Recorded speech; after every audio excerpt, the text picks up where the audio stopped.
to talk yet. I'm not comfortable with podcasting, so I guess you could call me a reluctant narrator. But I just wanted to show up for Blank Check. I owe her a lot. So let's just thank you start. At first, I was like, "That's a horrible Albert Brooks," and then I was like, "Oh, it's actually a good Kavner." Thank you. Late period Kavner. Yeah. There is no quotes page for this movie. I mean, it hasn't come out yet. In its defense, Even I'm sure it'll be new flooding. releases. People usually are adding things from the trailer, yes. or you can find other websites that have it. And instead, what I just had to do was go back to the script for Ella McCay, which I will talk about. I read in April of 2023. Because you read for the Kavner part? Exactly. Yeah. And they were like, you don't seem reluctant enough as a narrator. So what I just said might not actually match word for word what is in the film. But it's along those lines. It's something like that. Yeah. I'll say this as well. Hi, I'm the narrator. A listener of the show messaged me, sent me a private message, I guess like a year and a half ago, that they had gone to a test screening of this film in 2024. Mm-hmm. Taya Leone messaged you? Yeah, exactly. Yeah. And then like 4 months ago, messaged me again. I got a flyer for another test screening. I want to go and see how much they changed. And there were reshoots, I believe, at the beginning of this year that were fairly extensive. And he was like, the single biggest change was on-screen Kavner narration. And like her sitting down in front of the camera. Which was not part of the script on paper and was not part of the original cut. They don't do it a lot. She was always meant to be narrating it and a character in the movie. But then to tell you the truth, I'm nuts about her. This is a pretty good Kavner you're doing. And so she's 75 years old. She is. Which is the age that she should be as a woman who's been in our industry for a long time. I think she's earned that right and she's a living legend. I love her. And I was honestly kind of happy to see her. Agreed. Yeah. Well, there's a lot of that I was in like, this damn, movie. Marge is a grandma. And yet on The Simpsons, permanently, 37 or whatever. Well, it's also, as someone who is still very slowly pursuing the Herculean task of having watched every episode of The Simpsons, and I'm still like 10 years behind in that, even though I knock out like 30 plus episodes a year. So only 220 episodes to go.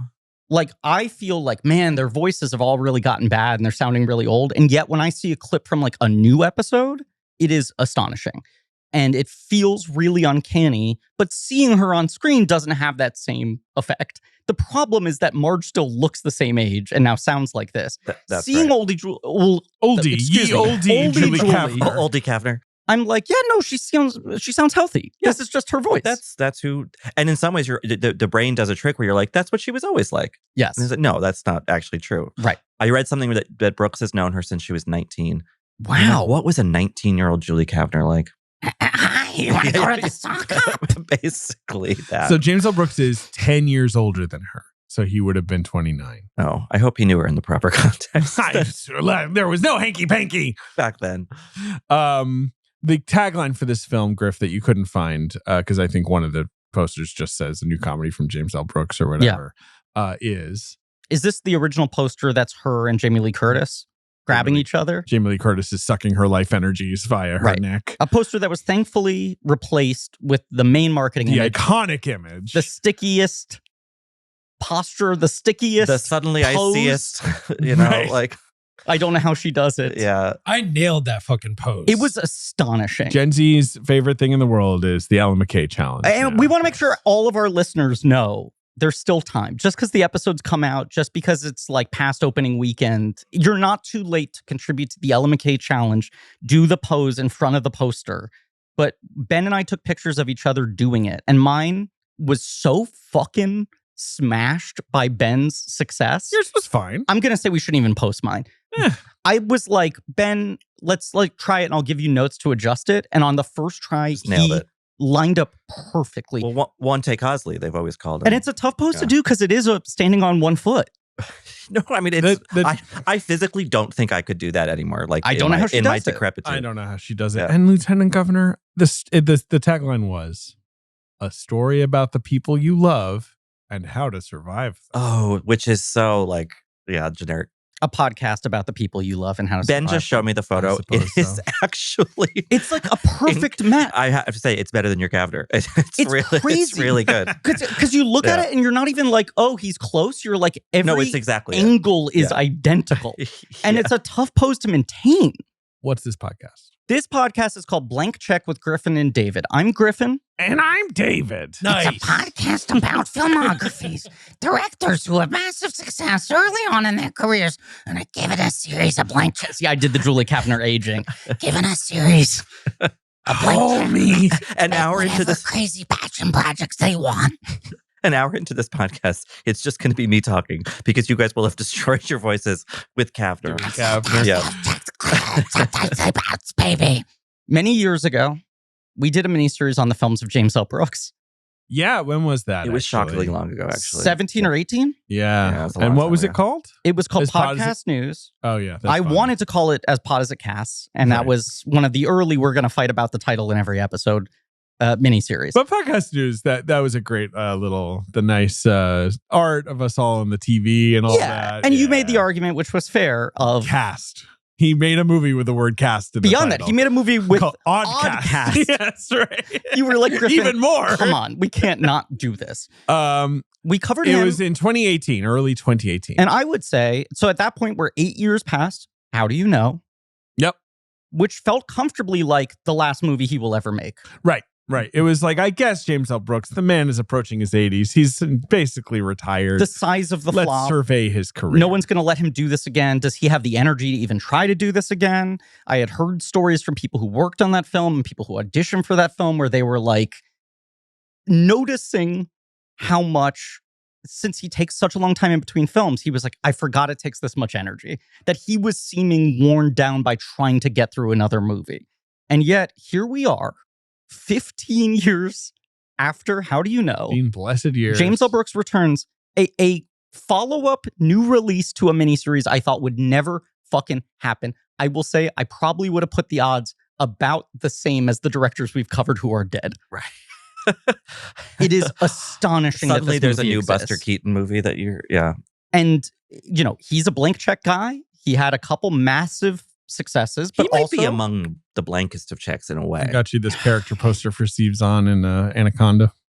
What do you think? I don't want to see that movie. Oh, too bad. Everything about it makes me angry. Oh, well. And yet I see You see Zahn. Zahn over the shoulder and I'm like, Feel he the squeeze. doesn't get to do this that often anymore. It's about them making a remake, so they're aware of Yes. the movie Anaconda. They They were are. Yeah, kids. okay. Oh, who, they're not just aware. They're big fans. They were Right. kids who remade Anaconda Right. in their backyard, and then now as adults in a sort of tag like, let's pick up our childlike traditions. Uh-huh. Let's go back and remake it again, but this time go to the real jungle. And when they get to the real jungle, Something actually goes wrong. correct. So it's like Yeah. Tropic Thunder plus Be Kind Rewind plus Mhm. the fucking Raiders Mhm. kids documentary plus, you know, the Eighth Circle of Hell.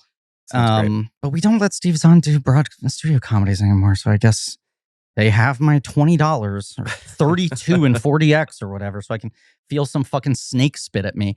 The point is, Ella McCay is getting a wide release from the folks at 20th Century Studios, now a division of Walt Disney Pictures. Yep. A move that just like shocked everyone when it was announced. And the scuttlebutt had been quietly for the last 3 years. This is a quid pro quo. It's a very specific type of blank check, which is we will let you make another film at a capped budget. Yes, maybe James? not $120 million. Maybe Yes. not. Yeah, they learned their lesson. If you can successfully convince everyone to make a second Simpsons movie, and like clockwork, the second Simpsons movie was officially announced 1 month ago. It is like a sort of a like hostage negotiation blank check, but he was holding valuable cards for them. I mean, I remember reading about when they were like, because my parents live in Providence, Rhode Island, where this movie was largely shot. And so there was like local news about like James L. Brooks, Terms of Endearment director, casting, locals in Providence. And I was like, oh, my mom was like, that's so exciting. What do you know? And I said, oh, that's probably not going to happen. You said, how do you know? Well, exactly. But I was like, that seems I like said something that. Spanglish. I just said it. But you, well, I was speaking to my mom in Spanglish, but I just assumed that like, oh, it's one of those things that gets announced and then it just sort of disappears. It felt like that. And it was like, you know, he was very hands-on with these two Kelly Fremont Craig movies, who's Yep. like his mentee. Yes. Good movies. Very excellent The movies. Edge of 17 and Are You There, God It's Me, Margaret, to be clear. And you would hear these kind of rumblings, or he'd give like interviews and promoting those two films where he's like, you know what? Watching Kelly work has kind of reignited a passion in me. So I'd previously thought I'd never make a movie again, but I've been noodling with some ideas. And you're like, will never happen. Even if he finished a script that he wanted to make, no one's going to let him do this again.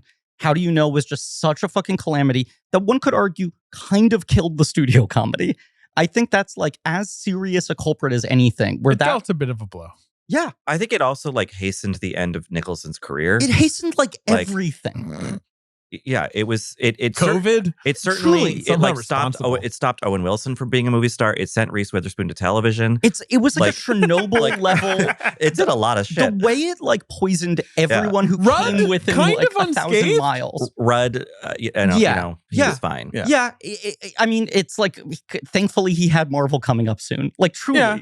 You know, Yeah. which kind of like bounced him back. But then you're like, right, here's Paul Rudd. Like one of our greatest comedy stars doesn't really get to make comedy movies anymore unless they're an Anaconda reboot or a Ghostbusters like a sequel Nobody fucking... or Ant-Man, the comedy version, you know, the closest thing that Marvel Quantumania has to was pure comedy. So funny. This is what I'm saying. But like he's become a big budget IP comedy guy where you're like, well, he's got a little off the hump energy. But like the role models days are far over. And Yeah, How Do You yeah. Bring Know, him I back. think was supposed to be a transition moment Yeah. for like Paul Rudd from role models to like, I would say almost equivalent from Tom Hanks making the switch from Bachelor Party to Sleepless in Seattle. Classy. Right. He could be a classy comedy yeah, star. elegant, expensive, elevated comedy. He comes out of Yeah. it the most alive and yet has to totally pivot. There's like Yeah, 8 years true. between those movies. Yeah. What I was going to say No. is that No. Okay, fine. What were you going to say? no, just to get ahead of this, I read this script several years ago. I did not audition for it. My rep sent it to me and said, do you want to read this to see if you're interested in playing the brother? And I get to the brother character and I'm like, this character is supposed to be like 23. Mhm. I'm in my mid 30s. And Ella McCay is a character that exists across like 3 temporalities. But at her oldest, she's in her mid 30s.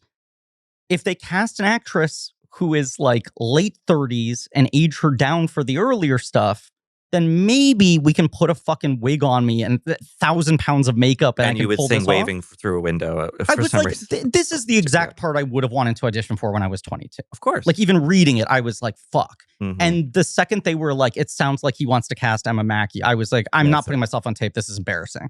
if Julie Kavner had played the Emma Mackey part, Yes, I could that have. would have I been could have fine. played the younger Yeah, brother. yeah, But when I read yeah. the script, I was like, "Are they really going to make this?" And it was like, it hasn't been greenlit yet, but they're letting him do casting to see if he can assemble the right people. Then the writer strike hits like a week after I read it, and then the SAG strike, and I was just like, "Fuck! If this thing is now slowed down for 6 months in casting, this is never happening." No.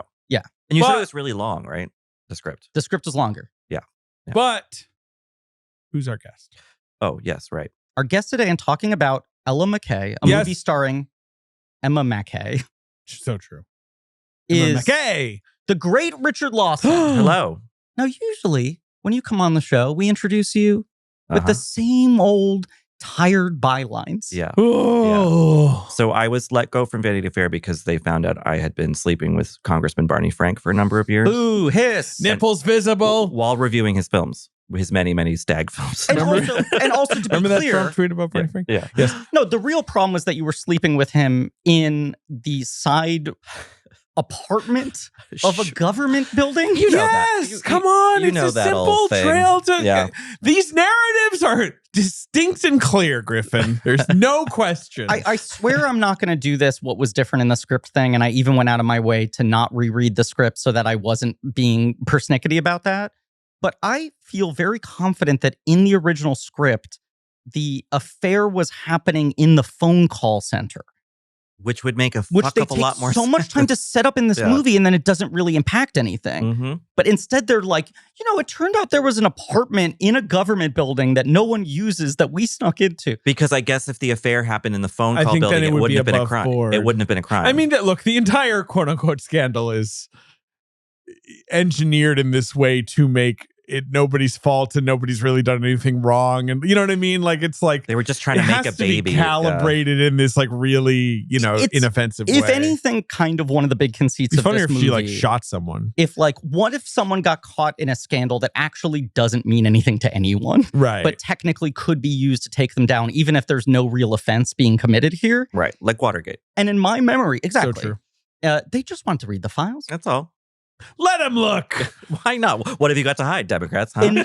In my memory, it being set Your strategies? Oh, okay. in the like campaign phone bank center, Yeah. was explained through like 15 additional pages of how Of Byzantine that law was. That it wasn't illegal, but it affected campaign finance. Is Like it it got possible- deeper into James L. Brooks. Is it possible it's based on some real scandal he like, noticed? The, quote.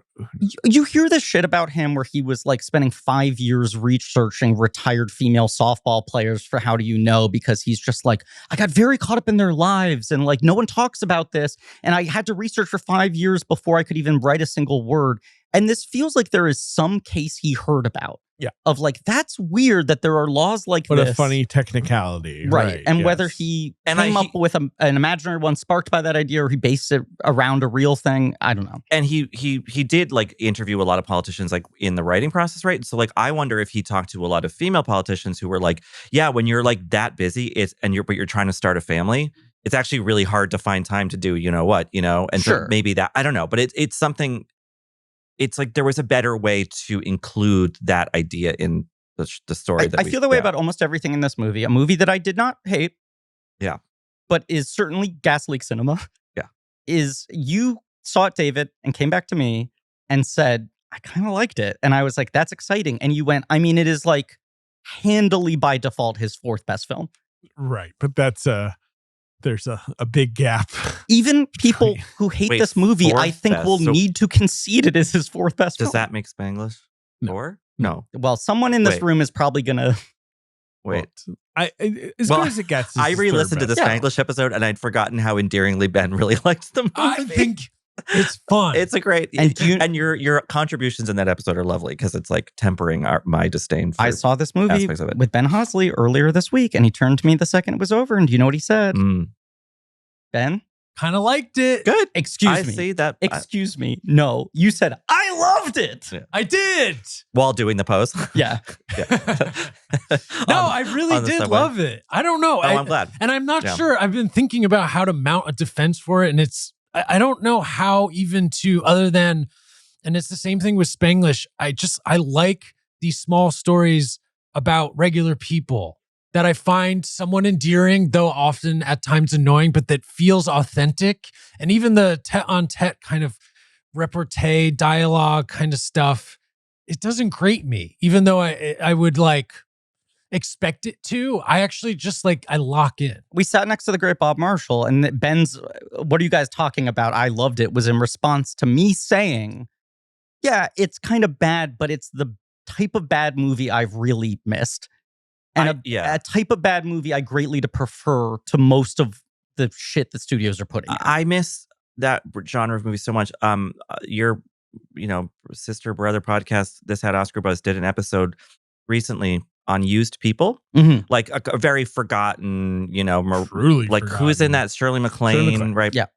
Kathy Bates? Yeah. Tandy? Yeah, that's Tandy! right. Yeah, Jessica That's the Tandy. principal summoning Jessica Tandy to the office. And they're all playing. They're Chalmers. playing a Jewish family. Marcello Mastroianni, Marcia Gay Harden, Yeah. Joey Pants. I'm actually not noticing a lot of Jews, but Right, yeah, yeah. sort of a this is where I leave you. But anyway, situation. not a good movie. Yeah. But like, man, they used to just make movies about like a quirky family or like Yes. someone trying to like. We all get live in a something- neighborhood Yeah. and we yell at each other. I mean, it's sort of a Moonstruck runoff. I'll also say, like, having a couple days sitting on it, I'm like finding more and more reasons to put up tiny, half-hearted defenses for elements of this movie. Ella McKay's good. Elements. We should plug things. Yes. But before that, I have to tell you the dual tagline of used people. It's a float, let's see. I'm seeing Marcia, Kathy, Shirley, Marcello, and Tandy. And it's first names only on the poster? No, I wish it were. They're all sort of grouped together. Yeah. And then Shirley's kind of like she's like leaning on the moon, so it's very Moonstrucky. And then there's a boy playing the accordion below them. Not sure why, But what I like about the tagline is it's like me saying I'm done talking about something. Here's the tagline. A story about love, family, and other embarrassments. Used people. Here's the second tagline. Life's tough, so laugh a little. Come on. You got a problem with us making the Why don't you watch it? Laugh It's funny. a little. We promise. It's so defensive. But it's also a little, like where it's not giving you expectations, like big expectations. Life's tough. What are you going to do? Not see used people? And then at the very end of the closing credits, it says, "You didn't like it? What do we care?" we got your money. Yeah. Go home. Yeah. Richard, Yes. the shocking news. So I got booted for my congressional sex scandal. It shook the nation. Yeah. But from every disgrace comes opportunity. Right. And you've written a book called American Canton. It's actually called American Canton. It's I ghost All wrote about Mario. Mario's. And you're re-releasing Memoir. your EP, Jailbait. Yeah. You could not that stays the write same. that. But That it's is spelled. true. We found her fucking I know, MySpace music. I could not believe that move. It's spelled GAOL, like the British. Yeah. Very Victorian. Yes. Very Yes. Victorian. Yes. Yeah. Yes. I sing it in a Cockney accent. It's actually it's pretty great. Jailbait. No, I started a newsletter called Premiere Party that it's on Beehive, but it's not Substack, it's Beehive.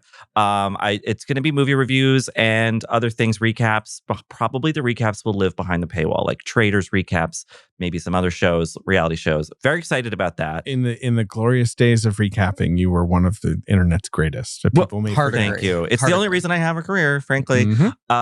So I'm really, Truly, your whole generation yeah. basically are the people who made it out of the recap industry alive. I got, speaking of this at Oscar Buzz, Joe Reed, I got hired at Vanity Fair because of Gossip Girl recaps, and because I knew the person who eventually like put me up for the job through Gossip Girl.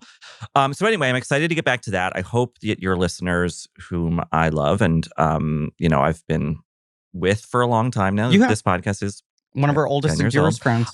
will subscribe if they have the means to do so. I'm excited to read it myself, and I'm very excited for this new endeavor you're plugging here that in no way affects my daily stress level or amount of responsibilities on a weekly basis. That's it. Wait a second. second. What's in this door, Creek?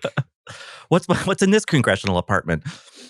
There's one other thing that we're doing. There's one other thing that we are incredibly excited about, which is we're testing the water of expanding the Blank Check Productions umbrella a little bit, and we are excited to announce that there is going to be a mini series running at the beginning of next year.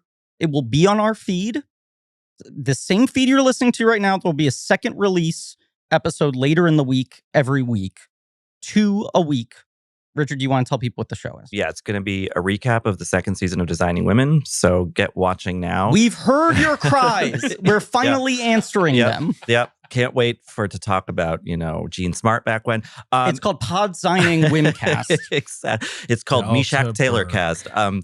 The show is called Critical Darlings because I am a film critic still, even though I'm just an independent newsletter Criticism is person. alive and well. And you're just darling. Well, thank you. I'm a little darling, little cutie. And my co-host, the great Allison Wilmore of Vulture, is also a film critic. And she is also even darlinger than I am. Yes. But we're also, second meaning, going to be talking about movies that were, for the most part, some of the critical darlings of the year. Yes. As we're in, top 10 season, award season, all of that. We're going to do a show throughout January, February, in March, a new episode every week that is you and Allison, produced by our friend Ben Frisch. Yep. Producer Ben, too. Yeah, well, because you have to have it's in your bylaws. I know that you guys wrote, It's in the bylaws. And for a while, it was going to be Shapiro. But I would, but you guys didn't really want to partner with Daily Wire for whatever reason. But yeah. Why is it going through March? Is there something happening there that the would somehow Academy border? Awards Yeah, will be right. Exactly. handing out. How do I describe them? Miniature, miniature, metallized humans, males. Yeah, So it is in some ways an Oscar podcast because we will primarily be focusing on, the 10 movies or so that are Best Picture contenders and then later nominees. But I'm sure the conversation will expand past that and we'll talk about more critical darling movies of the year that maybe didn't get nominated. Yeah, we're just going to kind of take the temperature of this year's quote unquote prestige movies in a way that this podcast, as expansive as you guys are able to be, can't always do because they're not attached to a specific director. Occasionally we'll get an Ella McCay, which I assume Sure. this is a Oscar frontrunner, right?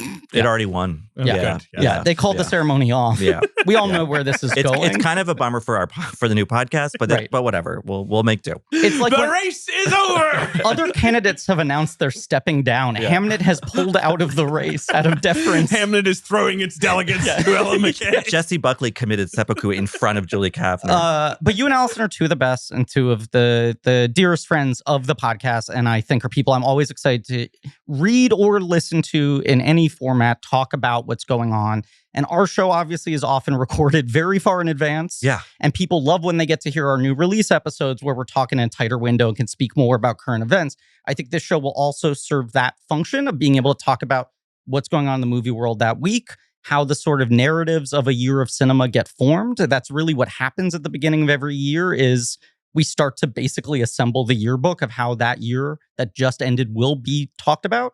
And that ends with the awards, but that's obviously not the end of the true conversation. No, the conversation can go on and on. So, but yeah, I think that it's going to be really fun to talk about these movies that for the most part you guys have not covered on this show, but also like, we're going to do like an episode about the nominations. We're going to do some predictions. Yeah. We're going to do, lots of other stuff that's sort of related to this class of movies of 2025. We will guest other friends, the Blank Check Universe will Yep. guest. We're very excited about it. Thank you. And thank you for this all began to peek behind the curtain right after I lost my job. I was at Barney Frank's house crying.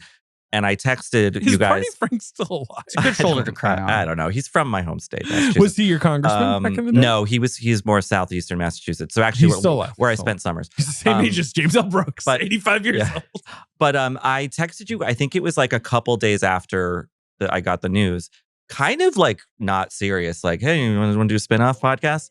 And then lo and behold, all these months later, you guys took it seriously, and that is the honor of a lifetime. So thank you. It's been many months to figure out how it happened. We should mention it's going to be a co-production with Vulture. Yes, because Allison is at Vulture, and so Yes. we're going to use some of their fine resources, and it's going to be great. And We've actually been- tremendous support. Yes. You got both of Jesse David Fox's arms. You get to use them. That's right. Not the Yeah. rest of them. Yeah, and Allison and I will solely be talking about stand-up sets we saw the night Yeah. before. Right. Yeah. And Rebecca Alter will break through the wall like the Kool-Aid Man, but only once. Yes. You won't know That's- when. Right. She will have a segment each Yeah. episode reviewing the Mhm. popcorn bucket for that specific Best Picture Right. candidate. And I'll just be like, Allison, name a Jamie Lee Curtis movie that starts between the letters R and Z.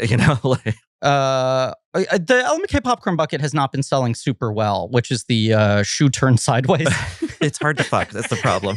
It's actually Woody Harrelson's confused head. Yeah, What? less hard to fuck, but Yeah. maybe you don't want to. Very excited for Critical Darlings. Yes, thank you. Critical Darlings, I think we have January 1st as a premiere date. You guys will Yes. be dark that week, so we figured We'll why say not? that that's the other Yeah. fun thing is we obviously take this like the gap between kind of Christmas and New Year's off every year from our main feed, and that's when we're going to drop the first one for you to kick off 2026, and then it will come out every Thursday after that. That's right. And yeah, for now we're running through March, but who knows what the future holds. Who knows? Yeah. It is funny Yes. that there were a couple things. It's like raining on your wedding day. No, that's ironic. Sorry, carry on. Yeah, it's funny, like TBS. When we've covered Director in the past and they have a new release, we circle back and put it on main feed. Yeah. There were a couple things on paper, if you were looking at the schedule a year ago, where we're like, some of our past subjects might be back in the Oscar race. Such as? House of Dynamite, Yeah. Ella McCay. House of Dynamite. We have Avatar Fire and Ash, Is This Thing On, and No Other Choice still to come.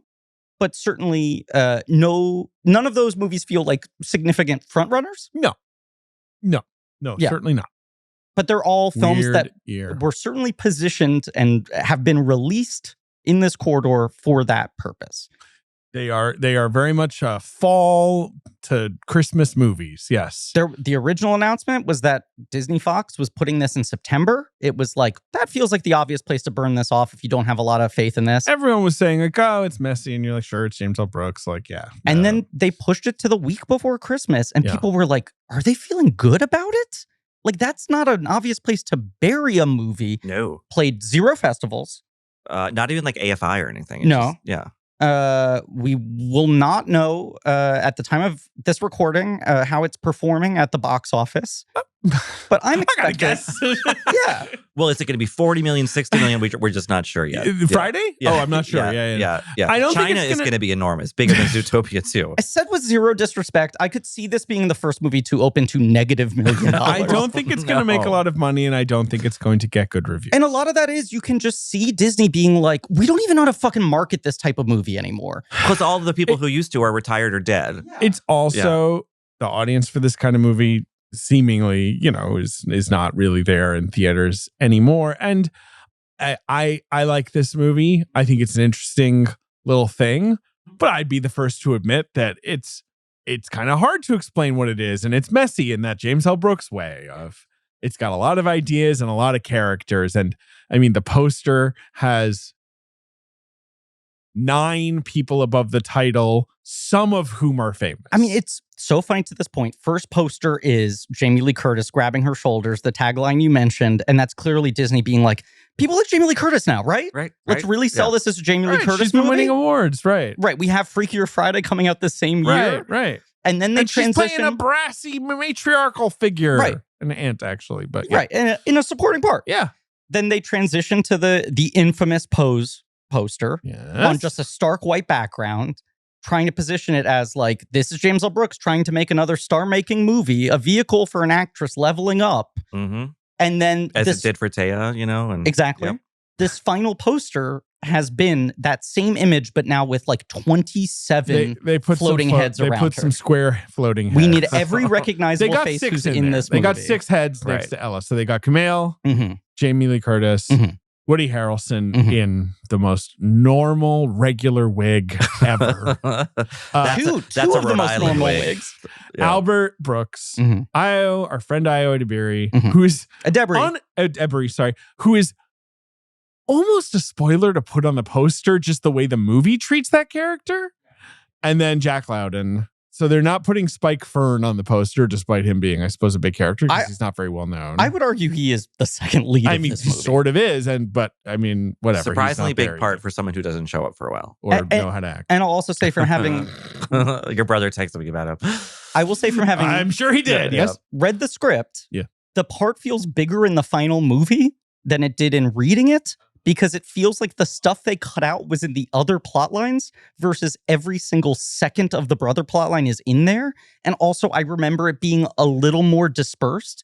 And it does feel like the middle 30 minutes of the movie are all her and the brother.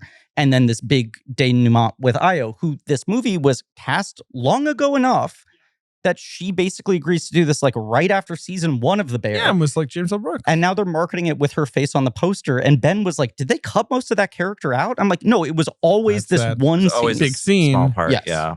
Not including Rebecca Hall, but I guess she's only got the one scene. Yes. In my memory, there was a little more that was also cut out. Not including Kavner. You don't want Kavner up there? Crazy about her. Not including Troy Garrity? Excuse me, Who do you I'm play? Nuts about her. I think Garrity's not in the final cut. Not, Well, I'm seeing him on Wikipedia. I'm nuts. An older lady saying I'm nuts about her, about like a younger woman. That is the most like Brooke. I think that might be the Brooksiest thing in the Brooksian. movie, and it happens within the first 2 minutes. It was just like being put in a warm bath Yeah. for me. I was Yeah. like, yes, please. This is an ultimate, they don't make them like this anymore movie. And possibly they never did, except for this one The guy. argument can then be, is that a good thing or not? But you Right. watch it and you're like, Yeah. this is an experience that does not exist in our movie ecosystem anymore. Certainly not coming from a major studio. And watching this in a theater feels uncanny because you're so used to every version of a movie like this being punted straight to streaming.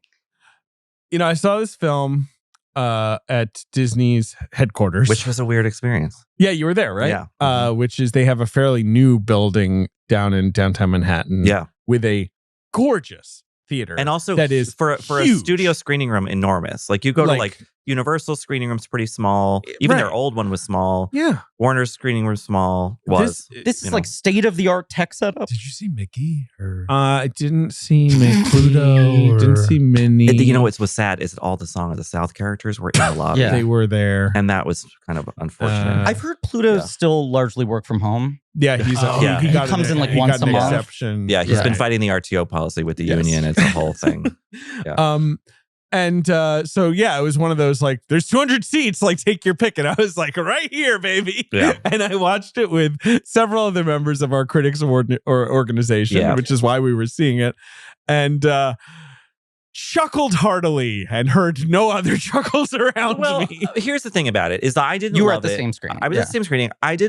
I wanted more for it. But Mhm. the thing is, and yes, you're right, David, it probably will get some negative reviews. And if I were reviewing it, my review ultimately would have been negative. But I'm really dreading the snark about it I am too. because it does not The merit what that. was that?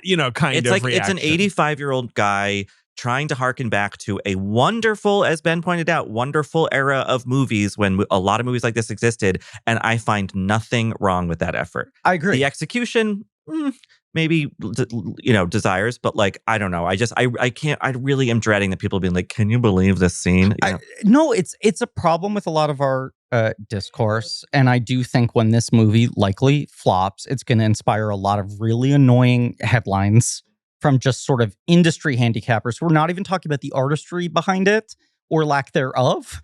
Either one a defensible position, but are more talking about like, it makes no business sense to make this movie. And it's like, well, this movie got made because he has this fucking control in The Simpsons. But also, we should not be discouraging studios from trying to make movies like this. It is not a big risk on their part financially. Sure isn't. No, especially now, Yeah. So I don't want the snark, but that doesn't mean that there's not a lot to make fun of. There's- That's the thing. It's a loving Some mockery. odd stuff. Yeah. Do you remember me texting you when I got the script? No. I was filming Alex Ross Perry's Pavements, and there was like many hours in between setups or I wasn't needed or whatever. And I'm like sitting on the set, which is just like an office, right?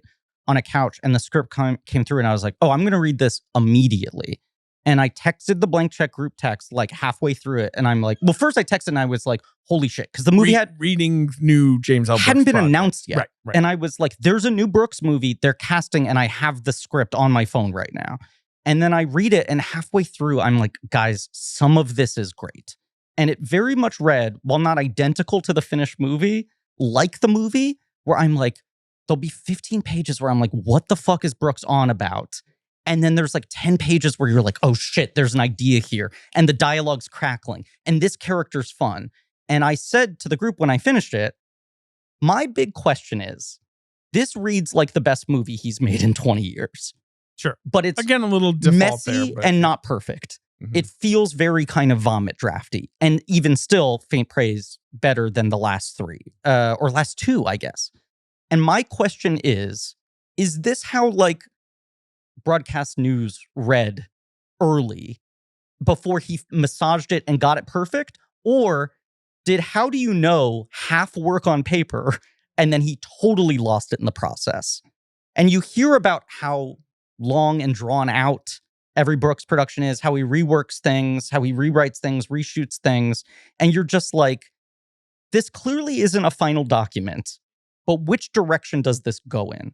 Which is why, like, after I saw it, I was like texting Bobby Finger and Dan Daddario and someone else about it. And I was like, they were like, did you like it? And I was like, I don't know. But I was like, honestly, I would watch the version that's 45 minutes longer, even if it's also a mess. At least I'm seeing the complete mess, and I'm just endlessly curious about what was cut and what it would have added or taken away. Because, yeah, you're right. Like, it maybe, I don't know, like he can turn his vomit into something really remarkable. But yeah, I think this movie also has like 4 or 5 major concerns. And Sims, I think you have a very good take on what the larger project is here of what he's trying to say. And I will tee you up for this in a second. But it felt like in the script I read, it was like there are 5 kind of major plot lines or themes in the movie, which all got an equal amount of attention. right. And it's sort of like this movie is flittering all around. Scandal, dad returning, brother problems, Yes. Mhm. new job, Marriage. Mayor. Okay, yeah. Right. So right. yeah. I would say like Yeah. here's And what I there's would this say. girl that's nuts about it. I would say like 3 parts about the job, right? Yeah. Like public relations scandal, Yeah. relationship marriage, Yeah. and like her actual beliefs and aspiration and trying to fight a sort Right, of like right. stuck in the mud cynicism. Yeah, yeah. And then there are the 2 main family plot lines, which are the dad and the brother. And it felt like those 5 things all kind of got equal weight. And it was still messy, but it felt a little more cohesive to me because I was just like, I understand all of these are feeding into the same larger idea. And this movie in the final edit puts the thumb on certain things that maybe they thought were more marketable, specifically the kind of more romantic relationship things. That does make it feel like, what is he trying to say here? David, your take. Well, so my take was that this is a masterpiece and 5 stars, and there's no issues with it. No, that was not my take. My take was, if Spanglish is his sort of like white guilt movie about like, I can't believe, right? That's clearly him processing like the situation. I mean, this rich guy, I have this complicated dynamic with these people I employ, and they're real people too, and I don't want to, like minimize that. And then you can just feel himself like hyperventilating, like working himself up. Like, I mean, it's just ridiculous, right? The chef movie Spanglish? Yes, my favorite chef movie. This is the other unique thing about James L. Brooks is that like he's not a guy who starts from like, I got a great log line I got for a hook. comedy. Right. No, it's like what am I thinking about? What's troubling There's me, a right? theme that's been like sticking with me lately. This is his boomer guilt movie of just like looking at the generations, beyond him, his kids, his grandkids or whatever, and being like, we've left you such a mess. Like, you're not prepared for anything because we've like modeled nothing well. Like, both of her father figures in this movie are disasters. Woody's a real villain. Albert isn't so much a villain as this kind of well-meaning, politician who is kind of fucking her over, like, or whatever, right? And like, it's the exact thing she doesn't want to become, even though she considers him a friend and a mentor. Right. And it's like, you have to save the world. You have to put all this back together. He's setting it right at the 2008, where it's like the time of promise, but also the time when everything fell apart and the recession happened and everything. And he's just like, and, you're supposed to have functioning relationships. We never helped you out with figuring out how to do that. And, we basically have put it all on your plate, Ella McCay. Because it's like this parody of I don't know how she does it person, where it's like, yes, not only does she have the bad dad and she lost her mom and she's in this marriage that's not totally working and she's trying to fix it, but she's literally becoming the governor and having everything put on her plate. And she's like, I'm ready for this. I've been waiting my whole life to fix for this. things. Like, right. I'm eager. I'm like, I'm an idealistic person. And it's like, no, the world, How do you maintain principle and idealism when there's no more infrastructure for it? That's a big part of it. And I also think, he pointedly sets this movie in 2008. And I think there are a couple of reasons why he does that. But it felt reading it like there was a little bit more of a direct mirroring between her father's scandal and her own. And this sort of like James L. Brooks working through Me Too and cancellation culture, whatever the fuck you want to talk it, in a way that I thought was more interesting than most people who have tried to tackle it, because he's not talking about what's actually happening. He's talking about like a culture and like a media that has become more obsessed with narrativizing thing and judging things and like putting people under a microscope, and this notion of like how terrible things can be downplayed and how innocuous things can become a sticking point. And if you are in politics and I don't think he's saying like we should just ignore sex scandals or whatever, but he is saying if you are a politician trying to work in a system that is where your job is that precarious, does it behoove you to just get cynical and just do things that will keep you in office, or do you still try to maintain your idealism? And she's ultimately felled by her, by that. She doesn't succeed in politics because of it. We're talking about this it's sounding like an interesting movie. It is like this thing movie. is 100% an interesting movie, but you're like, there are real fucking ideas in this and like tough questions with no answers that at times he dramatizes very well. And other times you're sort of like, what are you... When was the last time you went to a grocery store? Well, it's like watching. I think I've said this even on this podcast, but like in the movie W.E. that Madonna directed, where Abby Cornish goes, she's staying with Oscar Isaac in Brooklyn after leaving her husband, and she walks under the Marcy J stop, the overpass, and looks at like there's a Hasidic person and a man selling like bird cages out of a store, and a tear drips down her eye, and it's like, oh, Madonna has not talked to a real person in 15 years. Like, it's a little bit of that with Brooks, but it's not as like snooty or I don't know. I don't mind it in his case. It's like your grandpa being like, oh, what's, like kind of using old colloquialisms. No, and how do you know feels like a movie made by someone who hasn't talked to a person in a decade? This is so much more Yes. recognizable. Well, a thing that, and Brooks has talked about it in the couple features I've seen written about this, him for this movie, and we must have talked about this back in the day, but his father abandoned the family before he was born. He has like an older sister, but his father found out, James L. Brooks' father found out his mother was pregnant and literally like blew town. And he never knew his father after he was about 12. Like he occasionally would see the dad, but had no really. And like Brooks has said, the Harrelson figure, very inspired by that. Like this sort of bad dad you can't quite shake. And also, what has James L. Brooks done? Been married a bunch of times, had kids with different women, gone through divorces. Clearly not totally lived up to whatever promise he might have wanted. Just remarried last year, and I'm sure they're getting it on. And he's a stallion in the sack to this day. No, I have no idea. And when he comes, it goes da-dun, da-dun, da-dun, da-dun. After he comes, he goes. That was the crazy music. Yeah. That's him going immediately to bed. God, that hope. To God, James L. Brooks is not listening to this podcast. Seeing that logo on the big screen in surround sound, I yelled like Thanos had appeared. It was truly incredible. There is little that is more Pavlovian than that feeling of like me starting to love filmed entertainment. I mean, I know this wasn't filmed, but like, you know what I mean? No, this is filmed. It's art. Oh, right. Yes. Yeah. Popular media. Yeah. So yeah, he's still thinking about himself. Yes. All these years later, which is interesting. Here's an interesting idea thinking about other stuff that I think is a little lost in the soup of this movie. And it's sort of like when you're talking about what are the animating ideas behind these films at the different points in his career, right? And like James L. Brooks, when he makes soup, when his movies are soup, it's like there's lobster, there's I was going to say, this is more of a chowder. Oh, that's well. Is it New England? Okay, so I have thoughts about this sort of because it was filmed in Providence. I kept thinking it was like Michigan. Yeah, the Amtrak station is right across from the State House, so I've seen that State House many a time. But otherwise, it's set in a neighborhood of Providence that's not where my parents live, so I didn't recognize it. But what I do recognize as someone who grew up in Boston and has spent his entire life living in the northeastern United States.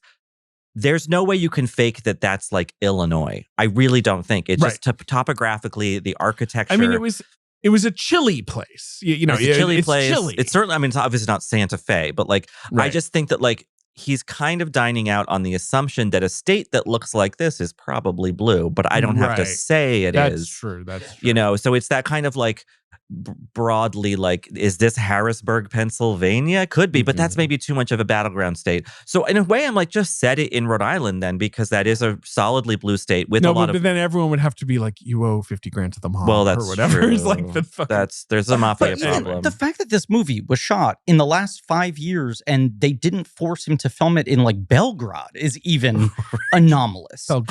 Hello, Ella. I am your new press secretary. But you're just so used to these movies being like, this is a story about a specific American city, and we clearly shot it outside of the United States of America. Yeah, no, I mean, it definitely has. I love a movie that like is in a place that is, like the Gracie logo, like recognizable to me. I have a Pavlovian response to that kind of home that like she lives in, or those kind of streets and that particular state house. And I don't know. I kind of, in a way, like the anonymity of it, even if it forces Julie Kavner to say, and she's the governor of the state she was born in. It's like, okay, that's not how you would phrase that. But James L. Brooks is very interested in career women, right? It is like the majority of his movies are driven by how does a woman have a career? Sure. And I still don't know. I don't know. You know what? That's most of the new podcast is me asking Allison that. How do you still have a career? But how do you know feels like what it was supposed to be was, well, female athletes, even if you get to the top of your field, that's a really fucking low ceiling. And being a professional athlete is an occupation where there is an early retirement age. And if you are the best female softball player in the world and you're forced to retire at 36, what is the rest of your life because you don't have MLB millions to bank on? Is this thing on? Yes, there we go. But we will talk about similar themes here in a couple weeks on this. And I would podcast. argue that a volleyball career is even less lucrative Correct. than the softball. Although there are Olympics. Softball's at the Olympics too, but I don't think as many people watch it anyway. But if someone is focused on their career and now they don't have much to take away from it and they're trying to figure out their love life, maybe at a time delay from other people who are having more of a work-life balance, feels like that's what that movie was supposed to be about. And then the fucking 2008 financial crash happens and James L. Brooks is like, actually, I want to talk about all of this. And that movie is sort of neither fish nor fowl because he can't decide what the main thing he cares about is. Well, it's my theory about The Newsroom and a number of other things that have come since then, which is like rich guys who don't have to do anything else project-wise, but they've been at dinner parties at their house and they're talking about an article they half read in the Atlantic or the New Yorker, and they feel that they really have like talked about it well to their friends at the dinner party, and they're like, but wait, no one else in America heard that. Maybe I should make a TV show about what I thought about the last 18 months. And this has a slight tinge, or how do you know, rather, had that in spades. This only has a little bit of it. And like, I still have an overall deal at Sony. I have a bungalow. They would like for me to make something to justify the money they give me to maintain an office here. Exactly. Like, stars still want to make my movies. I got 3 A-listers. And I've got things to say about this thing from a few, They'll let him get into this with a rougher draft. In this movie, it felt like they made him prove himself a little bit more, while also perhaps giving him more latitude than most people would get, less latitude than he usually gets. But I think one of the big animating ideas here, David, is sort of what you're talking about, which is like, if you are so defined by the failure of your father and you try to live your life in the shadow of that, in opposition to that, is there a kind of cruel irony of you ending up in a situation closer to him than you ever imagined you would, right? Yeah. And that's the She's sort of like, here I am. My marriage is failing. I'm about to deal with a scandal. Yes. Right. That the circumstances are very different. The behavior is very different. Her father is defined by being someone who absolutely acted in the wrong and has taken no responsibility for it for decades. And she is the opposite. Why is this even a scandal? And I'm maybe taking too much responsibility for it in a way that is not politically savvy. But am I also fucking up my marriage at the same time in the way my father did? Is that a good thing or a bad thing? She also ended up with a guy that's kind of like her father, and that he's extremely selfish. Kind of a charming-ish, selfish loser who's like clearly getting by on being kind of a cutie. Yeah. And to the Rhode Island of it all, I kind of think that Loudon and Becky and Baker are supposed to be a little mob-coded. Like they have a pizza restaurant, but like, why cast those people? I was about to say Loudon, who is an actor I really like, is not the right casting. I think he's not bad at playing like a weaselly guy in this. But I'll say this, and it's not me blaming the performance. No. I think this is, in a way, the most disastrous part of the movie. It's because that feels like it the needs victim a lot more runway. It feels like it was the worst hit victim of the cuts. Yes, absolutely. But I also think his performance make it sound like this is like a state budget. Yes. Well, I'm speaking in the argot of the film. Needy David, children, by which I mean Jack Loudon, are being cut to the bone. Look, James L. Brooks gets exactly what he wants out of his actors. I'm not throwing Loudon under the bus here, even if he is obviously a man who exists at the absolute center of my dartboard, just for having the exact domestic situation I dream of. Yeah. Griffin's jealous of Jack Loudon because he's married with a child with Saoirse. You know who's a big Jack Loudon fan is Saoirse Ronan. Is Bobby Finger. So he has a Saoirse Ronan dartboard. We need to team that up. harpy. Like, 2 podcasters arrested in a bizarre murder plot that actually, if you think about it, made no sense because what was their ultimate plan here? No, there is some broad comedy where Bobby and I are trying to figure out how to make them think that they're breaking up of their own volition. Switch with us. And the Jack Loudon switch orientation. Unfortunately, Bobby's plotline would involve some sort of Clockwork Orange conversion therapy. Reprogramming. We don't know. Maybe Jack likes everybody.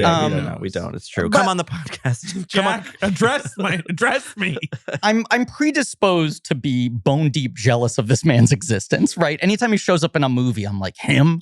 Fuck. Mm-hmm. Right. I don't actually blame him for this performance. I think James L. Brooks really misdirected him. I think it's really unbalanced and the limiting of the material hurts it a lot. But it's also like, I don't think the movie ever makes a compelling case for why she was with him in the first place.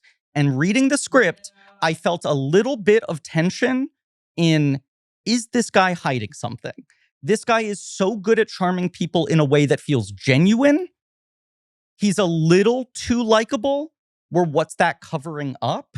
And he's kind of guileless. And it takes a while to be like, no, he's strategic about what he's doing here. And this movie, he's so slippery from the moment you like see him kissing fucking Jamie Lee Curtis's hand as a teenager. Yeah, no, exactly. And I also think that, I don't know if you guys watched The Diplomat, but like... I do watch The Diplomat. I'm just remembering the teenage stuff. Sorry.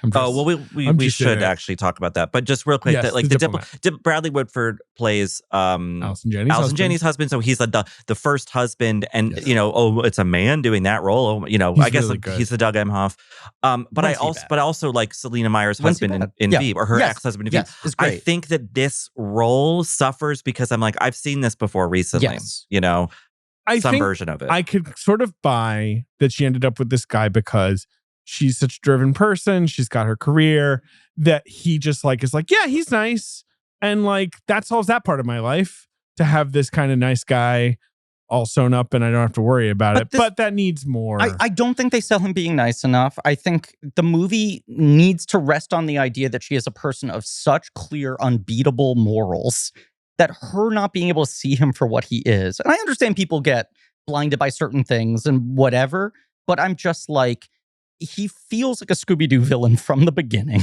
I also think that in a way, not to like try to make a movie that doesn't exist, but like, I do think in a way that if you wanted to complicate Ella's character a little further, you could be like, there was some cynicism in her getting married so young because she was like, I can't achieve my political ambitions as a single woman. I think that's a better way to frame it. Yeah. If it was like, no one quite says anything like that. and their flashbacks seemingly cut out, I believe, that established more the bedrock of what their early, like, this was like childhood sweethearts, basically. And we're going to take over the world together, and, Totally. And like what soured along the way. And instead you get like one scene of him being too slick as a teenager. Yeah. And then you're like, this guy sucks. In a crazy wig too, David. It's not just Woody who wears a crazy wig. And The wigs. It's the this jackets. wiggy movie. But this is also a problem with the film has to rest on the idea that she made a stupid choice that is now jeopardizing her ability to actually affect change in the world, that was driven by, I can't let my marriage fall apart. Right. That she was trying to keep him happy. That and it's that's not why a marriage of convenience, they that had it's their not a, sex you know your den. role, you play the part of the good upstanding guy. That she's like, I need to reorganize my whole life to make sure that I'm giving him enough attention. Which, is that a commentary on how women in the workplace are treated, or is that in some ways a dim view of a woman in the workplace? I don't know. We're in the fucking JLB soup now. We're in the chowder where you're like, things in this movie that feel dramatically sloppy. If you actually start pulling apart what's he trying to say here, you're like, this is an interesting thing to talk about. Right. Well, I just got a piece of potato. He still has like powers of observation, even if he can't totally stick the landing on all of them. Like some of them he sticks the landing, but not the takeoff. It's like such an odd mix. I just want to shout out Jack Loudon on Slow Horses. Do you watch Slow Horses? I have not seen it since the first season. So but in Slow Horses, Gary Oldman plays, the farting spy, and like the whole. Well, he plays like the head of this like shitty division of MI5, like the British spy, division, right? And the whole thing is that he's so bedraggled and he's farting all the time and drinking, and he's this like garbage man. But it's, as you watch the show, you realize like, oh, right, it's a little bit of an act. Like he knows this means no one takes him seriously. He's smart. It's an anti-smiley. He uses it to kind of get people, off. And then Jack Loudon plays this spy who ends up in the shitty division because he's the opposite. He can't help but enter a situation like waving a gun around, being like, I am a spy. I can save the day. I can save the day. And he's so good at that. I admittedly have not seen a ton of his work. Oh, really? You haven't seen My Policeman, isn't that him? No, that was Harry Styles. But what's the one I'm thinking of that wasn't called 76, but was called 87 or... if you're talking about the film 76, which is a film, no, that's not what you're talking about. What was that? I know, is it 74? Yes, that sounds right. That's not him. Jesus. 71. Is that him? We got there. No, it's Jack O'Connell.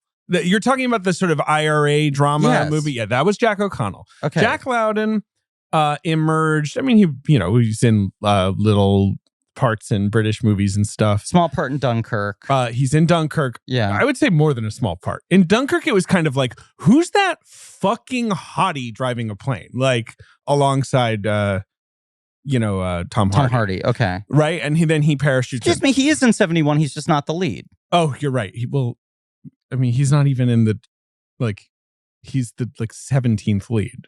Who's that? Jack O'Connell's the lead of that movie. Who's that fucking hottie driving a plane is what I said at the end of Train Dream. That's nice. Nice to say that about Joel. Yeah, he's hot. He's in Fighting with My Family, which you have seen. Oh, yeah. And actually, he's good. I like that movie a lot. And he's, I think, quite good in it. Playing her brother, who's the original aspiring wrestler. Sure. Right? I saw that. But I never saw Denial. I didn't see the War and Peace miniseries. No, I never saw I didn't see Mary Queen of Scots. He's fine in that. That's where he met Saoirse, obviously. He's if you can get it. Right. He's somewhat villainous in that. I didn't see Benediction. Embarrassingly. Oh, Benediction is the thing where you're like, okay, so this guy's like I know that's a blind spot. And it has this extra sadness or sweetness to it because it was Terrence Davies re-engaging with gay stuff for the first time in a long time, and then he died, and he finally did it. Also, it's like, Terrence Davies made a movie about Siegfried Sassoon, who was a British World War I veteran who's a poet, and you're like, oh, okay, so is this like an elegiac sad movie? And you're like, no, it is about gay guys talking shit. That is most of the movie. It's the cattiest movie of that year. They are all so mean. But he's really good in that. He plays Sauron in The Rings of Power? Only in one episode. Okay. He's the original Sauron, because the whole thing with Sauron is that he keeps turning into new hotties to distract people. So he's young Sauron who fucks? Not that the new Sauron is, they're all young and hot, but yes, Sauron keeps, being like, hi, I'm just I'm a cool guy. Is he on Instagram? He is on Instagram. Wait, Fran Hoffner highly recommends Jack Loudon. Oh, I was talking about Sauron, but okay. Yeah. He's sort of your type. Wow, Sauron really likes the Netflix deal. Yeah. Well, I guess that tracks. But yeah, a lot of the big ones I've missed, and I know he's always on these lists of these are the exciting young actors. Is the thing, right, that he's consistently been He's doing. always, I feel like, one of these shortlisted guys for the big parts that are coming up. Right. I do feel like he's good at earnestness. And he's bad casting in this for that reason. Yeah. Where him trying to play a little too slick comes off as transparently untrustworthy. And I don't want to sound limiting, but I do think it's hard. And I think that Emma Mackey suffers from this too. It can be hard to do comedy while also trying to juggle an accent. Yep. So here's my question. Who is Emma Mackey? Who is this? Sex Education. Right, which I've never seen that. Me neither. Yeah, so basically... So that's Asa Butterfield? Margot Robbie got a Temu clone made, and... That's always been the thing. How is there this other actress that looks that much like her? Sex Education is her main project, and that has run for fucking 5 or 6 seasons? I think it might have sort of petered. Sex how Education? these hit Netflix It ran shows, for 5, I think. I think 4 it's seasons. 4, okay. But I feel these Netflix shows, they kind of peter out. I also feel like there's a lot of cast turnaround on that show, but she basically stayed as one of the consistent elements for a while. She's all the seasons, along with Asa Butterfield and Amy Lou Wood. Who's that? And Gillian Anderson and Doctor Who's in there, and lots of people. And they're learning sex education. And Emma Mackey is also in Babylon with Margot Robbie, or is Emma Mackey? No, she's in the other one. It's Samara Weaving, who's the other one they say has the same face as them. Right. So she's in Babylon as fake Barbie. Robbie, and Emma Mackey is in Barbie as fake Barbie. Right. Okay. Right. I never saw the Emily Bronte movie. Is that she Deirdre made. O'Connell? It was Frances O'Connor. That's what I mean. I'm sorry. I wish it was Deirdre O'Connell. That'd be great. I never saw. She's in Death on the Nile, apparently. I did see that, but I'm going to be honest with you guys. That one kind of bounced off me. Sure. I think she's actually kind of a big part in Death on the Nile. She might be. She's like the young lover. Yeah. But I remember this part where one of the actresses says something about the Nile and champagne. I'll say this. She has very few credits. You actually look at it, and it's her first movie is 2020. She's in 1, 2, 3, 4, 5, 6, 7 movies total. She's Ella McCay will be the 29 years 8th. old. Like, she's playing younger than Ella McCay. And this- I would say it reads. This was shot 2 years ago. I mean, this goes Right. back to my original question of who are they casting as the lead? This is built to be a Deborah Winger, Holly Hunter type thing, but this movie has the 3 timelines. Well over 50% of the movie is her in her mid-30s. Yeah, I think. And then there's a little bit of teen and a little bit of early 20s, and they cut most of the early 20 stuff out. There was more college stuff in the script I read. Well, that's good because at present there is already way too much flashback stuff because it just looks so crazy. I think all the flashback stuff should go, except for the stuff at the beginning. The opening is all you need. Which is really profound, like, and really got me. But in the script I read, that stuff was circled back to many times. There was more sort of going back and forth. And part of what I think is lost, I will say, even though I don't think it worked dramatically, part of what the movie doesn't communicate well is that the idea of the Woody Harrelson scandal is that it became a news story. Which makes you get the briefest sense of that like he's about to go face the media. That's what's happening in the first scene that like the family needs to prepare for on top of that he's done something. It wasn't Monica Gate, but it was the kind of thing that became a weird news story that captured people for a couple weeks of like, oh, this high-level person was doing all this bad shit. And so it's not like he's still remembered by name necessarily, but like the level of exposure and attention in her childhood, or, you know, certainly starting in her teen years, has like absolutely affected the way this person behaves in every area in opposition to it. And that she's aware of the fact that this legacy is attached to her. That people know her as the daughter of that guy, as she is now fighting to try to like fix our broken culture. And I think that doesn't totally come across in the movie. Like her dad sucks and then she grows up. Well, because the dad stuff feels like we're taking brief detours to a different movie that's about that. Right. Where Woody Harrelson is a much bigger part and Jamie Lee Curtis's relationship to everybody becomes much more apparent than it is in this version of the movie. Dad stuff also feels way cut down. It was clearer that it was a sort of like making the amends. I need you to grant me this because I'm trying to forgive myself in my life. I also think that there would be, if you flesh that dad character, that dynamic out more, that backstory out more, it would explain some of Ella's goody two-shoesism. That throwaway line about how she's vehemently opposed legalizing marijuana. Yes. That was one of the planks of her platform when she ran. It's like, wait, what? No, that totally tracked me because of the 2008-ness. It's like, that's how much the world has changed, that was considered so radical back then. A progressive Democrat would have run on that. No one fucking supported legalizing weed in 2008. Like, it was crazy. Truly seen as like, you're going to sound like a libertarian, whacked out hippie or whatever. Yeah. God, do you remember? I watch it all the time when the former governor of New Mexico, who's a Republican who became a libertarian, I fucking forget his name, ran for like the libertarian presidential nomination, I think in 2016. And he's at like the Libertarian Gary Party. Johnson, is that who you're Gary talking about? Johnson. Yeah. And he's at the Libertarian Party's like presidential debate, right? With like the other wackos, which is just people milling around a room screaming. And someone's like, the next question is, do you support, people being licensed to drive, right? And like it goes from like it's like, no, like what next? A license to make toast? As like they go through, and then Gary Johnson's like, I mean, I think maybe you should have to perform some sort of proficiency to learn. And everyone's like, boo! There's no winning with that crowd. The guy's just clearly like, what am I doing? What am I supposed to say here? He gets interrupted by a giant bullet. Yeah. Sorry. I know. So funny.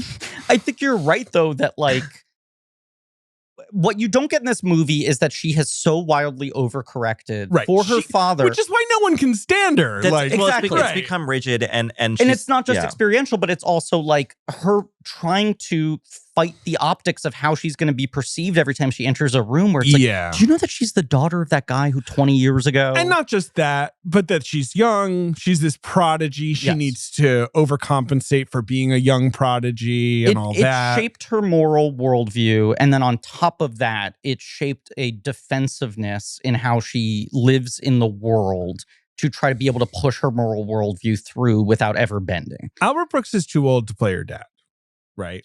But is there a world, right, where it makes sense that to have David? Brooks be the dad and Harrelson be the governor? I read the script. They announced the cast. I went, holy shit, Albert Brooks is going to crush it as the dad. Right. And Harrelson makes a lot of sense. Makes a ton of sense as a kind of like folksy governor people like. And people like him, but also there's an element of has he leaned a little too much into showman and he's just kind of like a corporate politician now and whatever. I don't think Brooks is bad in this movie. I think Brooks is actually quite good. Yeah, and he nails all his scenes, but he's a little bit, I was kind of like, why did people vote for him? He just kind of seems boring. Like, he's fine.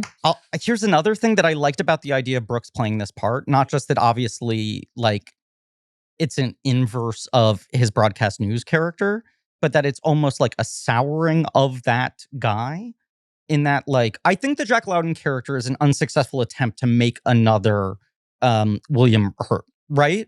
Where you're like, ultimately, this guy is a problem. Yeah. And yet it's really hard to resist his charms. Or a little bit Jeff Daniels in terms of endearment, kind of. Exactly. No, I think truly. Yeah. And watching it, I was like, who could have pulled this off? He's obviously never going to make this career move at this point in his arc. But like, if it's Glenn Powell, you know, and you're like, there you go. Glenn Powell is so good at playing kind of a shitbag and being like, oh, God, but I can't fucking hate this guy, which is what you need him to be. That I don't think the kind of guy who would genuinely think that even though his wife is lieutenant governor, well, now governor, that he's actually the real celebrity. Yes, and without making any larger statement about this, you put Woody Harrelson in this type of role, and as you've said many times on this podcast, David, you're a slut for Woody.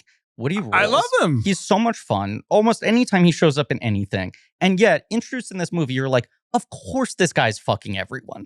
There's no tension to that, right? Yeah. Like the whole Woody Harrelson thing is like, come on, what are you going to do? Mad at me? There's no shock and disgrace there. But with Brooks, it would be this kind of warping of a broadcast news type guy who, in ascending to career power, takes abused it.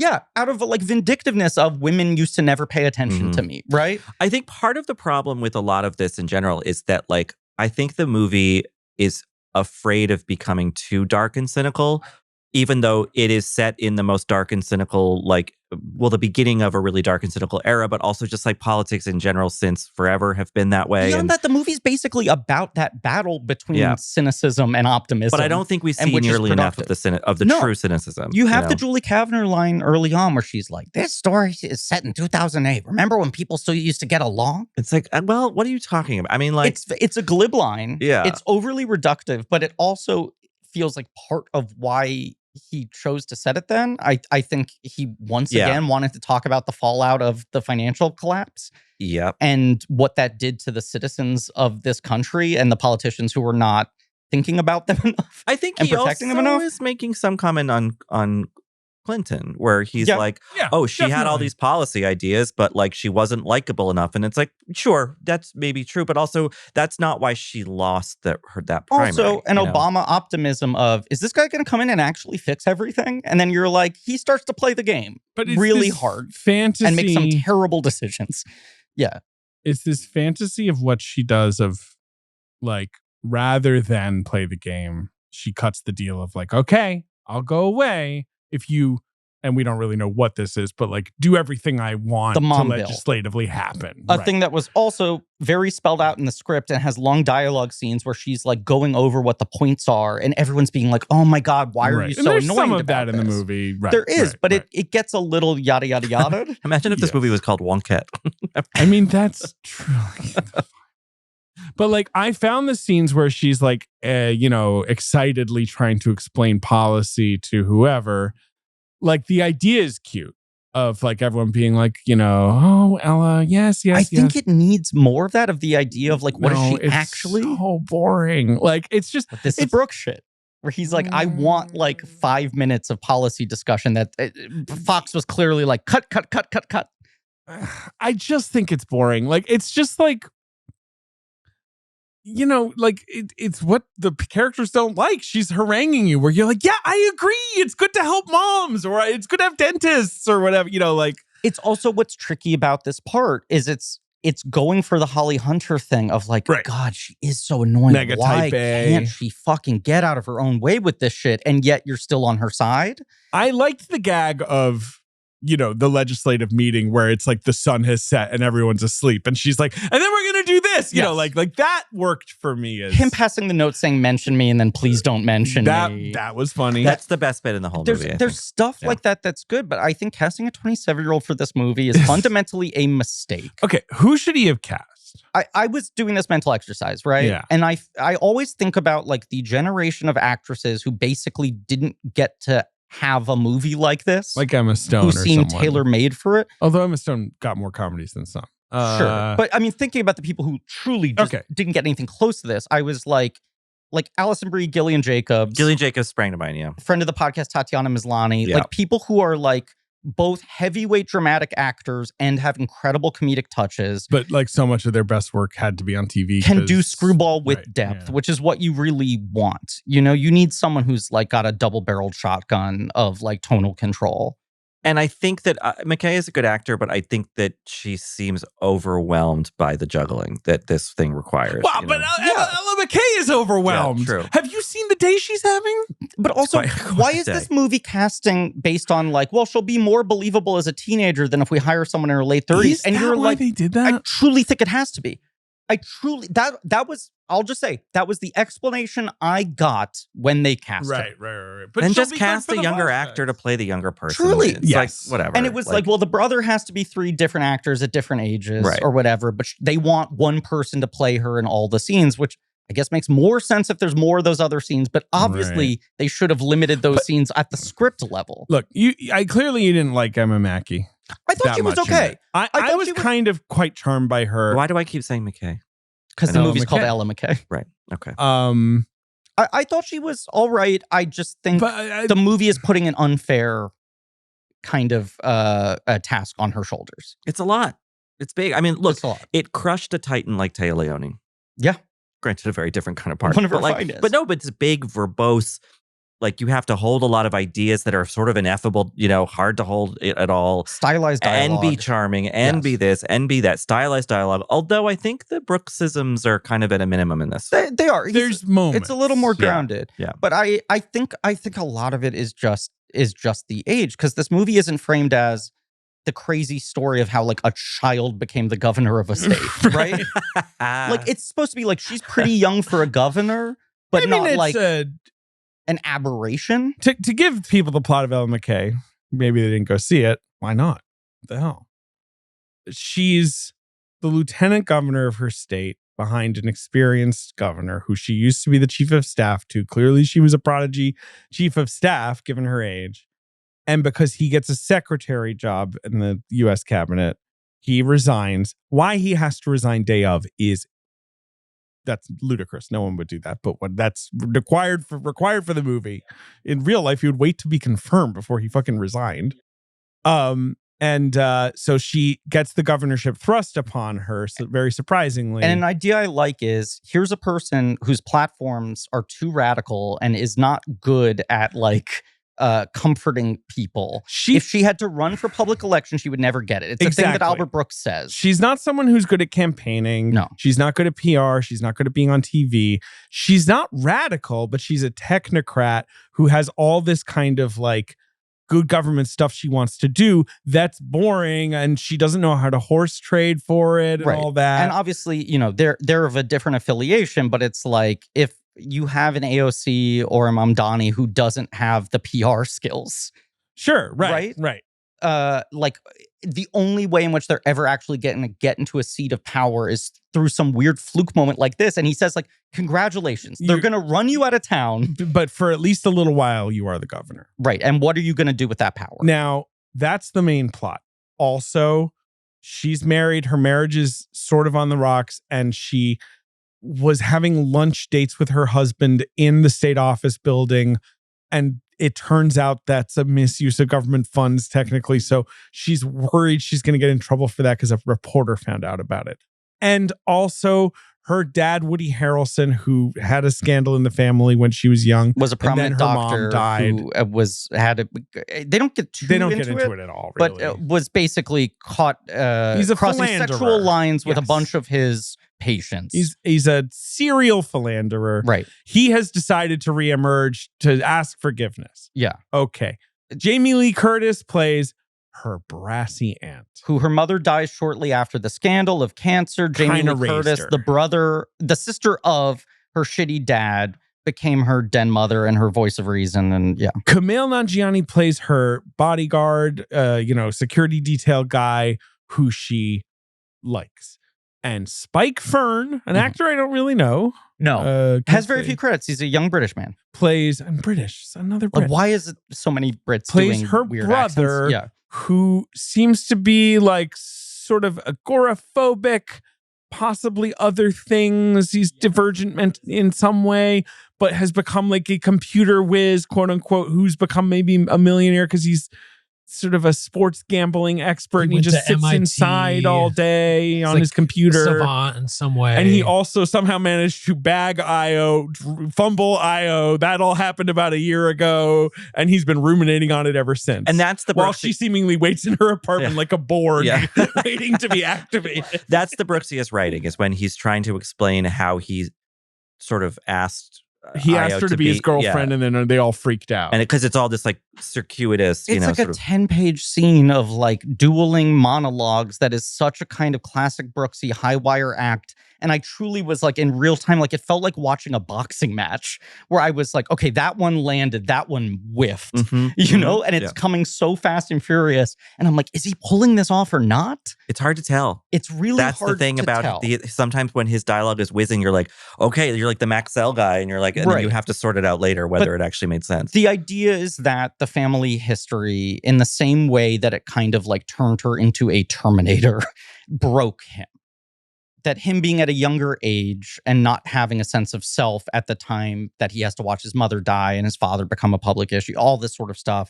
They say that they shipped him off to military school because his dad didn't know how to deal with him. Ella kind of raised him, but then she kickstarts her career. That he is just kind of crumbled as a guy. Which is also, in terms of Brooks wanting to, make manifest things that were spoken about at a dinner party. He's like, I heard that young men are in trouble. Yeah. A little bit. There's a little bit of that. They live on computers now. A little bit. And I think a little bit of the like a curse of the gifted child thing of like, was a pressure put upon this kid who was so sharp at such a young age that now he lives in terror of not living up to what was projected for him. But the flashbacks, we see him, as a kid struggling with all the scandal. Yes. So it's a lot. It's a lot for the soup. You didn't mention that Becky Ann Baker plays a richly bejeweled pizzeria doyen. They make an additional $300,000 a year by watering down the tomato sauce. That's their That's Jamie Lee Curtis's secret. like big beef with them. It's like that documentary Collective about the Romanian hospital that watered down the antiseptic. It's the same exact thing. Becky Ann Baker is kind of on fire in this, and yet it is like a the brief performance, but Well, she falls into the pizza oven. I've maybe seen in a movie all year. Like it's like you're like suddenly cutting into like this like. What feels like Jane Austen's Mafia? Like, is this like a parody of mob movies done in the low stakes? Hello to my little It had friend. a whiff of Ben's other favorite movie, I Love You to Death. It does. Yeah. But like, oh, this is like a fucking like pizza pizzeria Goomba. Hey, I'm Italian. You can tell because I have an apron on. We didn't get enough time dealing with the pizza business. Sure. Again, right. Maybe this movie should be Well, a if I Frederick got a movie for you- Wiseman-esque 7-hour That odyssey. watery Emma Roberts, Hayden Christensen. It's called Little Italy. Little It's not Italy. about the Little Italy you think. It's about the Little Italy in Toronto. Rival Okay. family pizza restaurants. And how is that movie? Oh boy. That's all. That's what I'll say about that one. Because when I see Hayden Christensen, I think Italian. Well, it's also Light insane because touch. he's like 38 and he's playing like a 21-year-old. Yeah. Is the rivalry between the two pizzerias like, hey, we make thin crust, and that dirty family, their crust is a little thinner than ours. Yeah, and then Hayden and Emma Wilder, they have to do pod races. Of course. To fall in love over pizza. The only way to really settle it. Yeah, yeah, it's quite a movie. Yes. I think the way Sounds great. It's streaming. Check it out. I think both It's very much about pizza. the nature of Woody Harrelson's performance and the way his character is deployed in this movie, and especially because, as we said, the first 10 minutes of the movie are really front-loading. This is the defining event of this family that will have the ripple effects on all of them forever, right? And that is a thing that was like, the first trailer did not convey at all. I remember when friends would text me after the trailer and be like, what the fuck is this movie about? And I'm like, they're hiding the ball. It is entirely about sex scandals. everything in this movie spins out of how do people react to sex scandals? And how does it affect like the civic understanding of like public figures? Right, but also our personal relationships and all these sorts of things. So if you're like going to see this movie being like, it's like I don't know how she does it. The first 10 minutes, I think, to a general audience, any audience, are going to be like, the fuck is this movie? When is it? What? like when is it? How old or young is she supposed to be playing? Here is it? Yeah. And then every time he shows up in the movie after that, it almost feels like he's like Paul Bettany in A Beautiful Mind. Like it feels magical. Like he's a ghost of a memory haunting her. He leaves the family and then gets killed by Anton Chigurh. He does. Right. So he's a ghost. Yeah. We're all making this movie sound bad when in fact it's a delightful romp. But I think we are alternating between making it sound better than it is and worse than it is when it exists in a fascinating middle. It's another element of the movie that I could almost stand to lose because those scenes don't really, link in to the main plot that much outside of the larger, like, again, she's sort of just been failed by the role models in her life. This almost feels like where she's like, I'm in the middle of a scandal. And Jamie Lee Curtis is like, just 1 second. Let me yank you in here for a second. Woody Harrelson's like, please, baby, I'm sorry. And she's like, I'll see you later. He's like, okay. And then she leaves again, Because he's like, he's appearing in this movie in a like Giancarlo Esposito in Brave New World. And let's salute our president, Red Hulk, right? But where you're like, this is late reshoots. And because it's stuck into scenes that already existed, she has to like turn a corner, talk to Woody Harrelson, who interacts with no other primary characters, and then she returns to her previous scene. The very ending of this movie is like her resolving her political career, and then he just happens to be standing 7 steps down the block and is like, so can we resolve that plot thread? I mean, and she is like, no. Yeah, which I kind of like. That like it's not a movie about her learning like, okay, you know what, everyone's flawed and like maybe you're flawed too. She's like, no, you're bad. Like, don't need you in my life. And I like that the only thing she wants out of him when he's like, please, like my new wife's a psychiatrist and she says I have to make amends with you or whatever, and she's like, I will talk to you if you promise not to bother your son because you're troubling him. And he's like, okay. And she's like, promise? Okay, fine. I'll see you later. Like that is all she really wants from him. It's like, don't bug, what's his name? Casey, because he needs to learn how to walk to a bakery that Io lives above. And you've like fucked him up so badly. Right, I'm trying to help him beyond, right? Yes. Undo the damage. And then once in a while, she gets in the car and chats with Kumail for 5 minutes, and I'm like, this is interesting. I guess this is going somewhere. But I assume many audience members are like, what the fuck was that? What's that now? Right. And Kumail also is like not an inappropriate age for how old Ella McCay, the character, is supposed to be. Right, but he's a little older than Emma. You're right. Which I do think is like an issue. And you're like... He is 20 years older. He's 20 years older than her. And he's supposed to like... 18 technically. Reading it, I assume really? they were... Kumail's, looks younger than he is. And she looks older than she is, I guess. Right.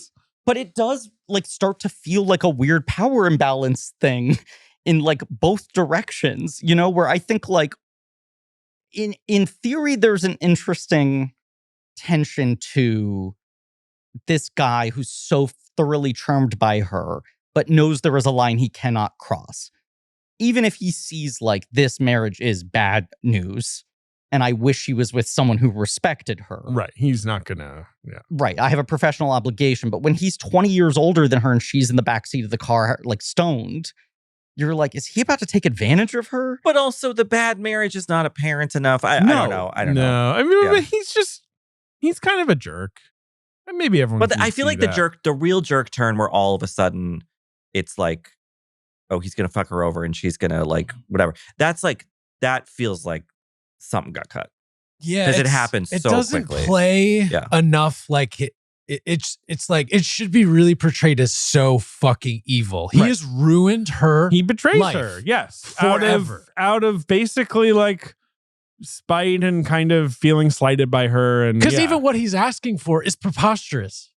Well, I think it's done in a way where it's like kind power. of like light and just like being like, isn't he silly? He's literally being like, I'm going to be co-mayor with, or co-governor with Right. you. Right. Yeah, I'm Like, going to be that's the not a- Hillary to your yeah. bill. That's not basically. a fucking thing. No, that's It No. really made me mad. I'm like, fuck this guy. Especially if the backstory of the character isn't like they met as like poli-sci students together and they hold the same values and No, she became the he's candidate. the in heir to a couple. pizza fortune. Right. What does he care about being Who fucking governor? gives a shit? Yeah, he's got way more power than any governor. And I That think for tasty the sauce. I think for this character to work, he has to be so guileless that he doesn't know what he's doing is fucked up, rather than this guy Right. feels like he's making chess He has moves. to either be like, a calculating, equally politically ambitious guy, or who a is so doof- good or, at pretending he's a normal dude. or I- a badly bumbling doofus. Yeah. I bought that he was stupid, that he tips off the reporter by being stupid, right? And pays off the reporter because he's stupid. And then when he's like, so will you give me more cred and more to do? And she's like, no. And he's like, well, then I'm just going to have to divorce you and say it's your fault. And she's like, okay. He's doing it because he's like, well, I guess I just have to do that now. I guess. I'm But then struggling to defend then there's the this. scene where it implies that like Becky Ann Baker is like Is like Mamma Mia Lady Macbeth, Macbeth, you I know? know. And you're Yeah. like, well, wait, but that's not necessary because 10 that's a whole comedy different points movie. for Mamma Mia Mamma Mia Macbeth. Macbeth. It's interesting. I feel like you will hear often filmmakers and screenwriters talk about, where did the idea for this movie come from? And they're like, it's funny. At first, I was trying to write something like this. And then when I got 30 pages in, I went like, oh, this other thing I've discovered is more interesting. And you rewrite the script and you take out the original animating idea. Yeah, that's the James crucial part. You take it out. James L. Brooks is the guy where every time he makes a new discovery, he adds it on top of the original thing. And you saying like, could you just drop the Woody Harrelson thing? Right. And it's so clear to him where he's like, well, that was the whole idea. That's where this all started. It's the And I'm starting like, point. I hear you, buddy. He wanted to make a movie about a really good breakfast sandwich, and then he discovered Spanish while Feels he was like it. writing it. But I mean, it's the flashbacks thing, which obviously some of them were shed. There's also, it's like, sure, I think James L. Brooks, if you were Kelly Fremon Craig and you gave him a screenplay, would give you the sort of smart, like, I know how movies were made and I know how movies work and what's successful, the smart notes to help you streamline your script. It's same story with Wes Anderson and Cameron Crowe. Yes, the guys he mentored in the 90s. Mhm. And like, whereas this, if I went up to him and I said like, hey, your movie keeps stopping in its fucking tracks for these flashbacks that like completely kill the momentum, he would be like, no, but you don't understand. Like, like that's all part of this, idea I have, right? He wouldn't maybe take his own note. But that's kind of what's magic about James L. Brooks. There's nothing like these movies. But it was what was apparent reading it to me of like, these threads all don't really come together. It's not like by the end you go like, oh, fuck. It was all building up to, this moment of character catharsis or whatever it is. And like, maybe that's a thing he'll find while shooting it or he'll find in the edit. And instead, it just feels like rather than excising certain elements from it entirely, certain elements have just been minimized so much that you're like, why is this even still in there? I don't want to be ageist, but I feel like a 35-year-old James L. Brooks is like a bit more nimble to be on set and be like, all right, this isn't working. Let's try this, blah, blah. Yeah. Whereas 80-whatever-year-old James L. Brooks is like, I don't know. I wrote it. Let's just shoot it. Then we'll go home. Which is also maybe the area where, no disrespect to Emma Mackey, you need someone who is going to be so comfortable in being the lead of a movie and has carried a movie of this size on their shoulders before and is tested in like comedy and rom-com and all this sort of stuff, where they're also being a little bit of a taste gauge rather than like, what do you want, James? And I understand you even see the interviews that the cast has been doing for this movie. And they're like, why did I agree to do it? Because it's James L. Brooks. of course, to the ends of the earth, people will still be like, well, I'm interested. Jamie Lee Curtis is like, since the 80s, I've been like, when is this guy going to give me a call? And for someone who has been... And I bet she said that in a I really read- chill way. I read Yeah. an interview with Brooks in THR where he basically it's a paragraph, quote paragraph about each of like the 10 stars of the film, and he calls Jamie Lee Curtis one of the best people I've ever met in my life. Has he met like 2 to 3 people? Has he met Téa Leoni?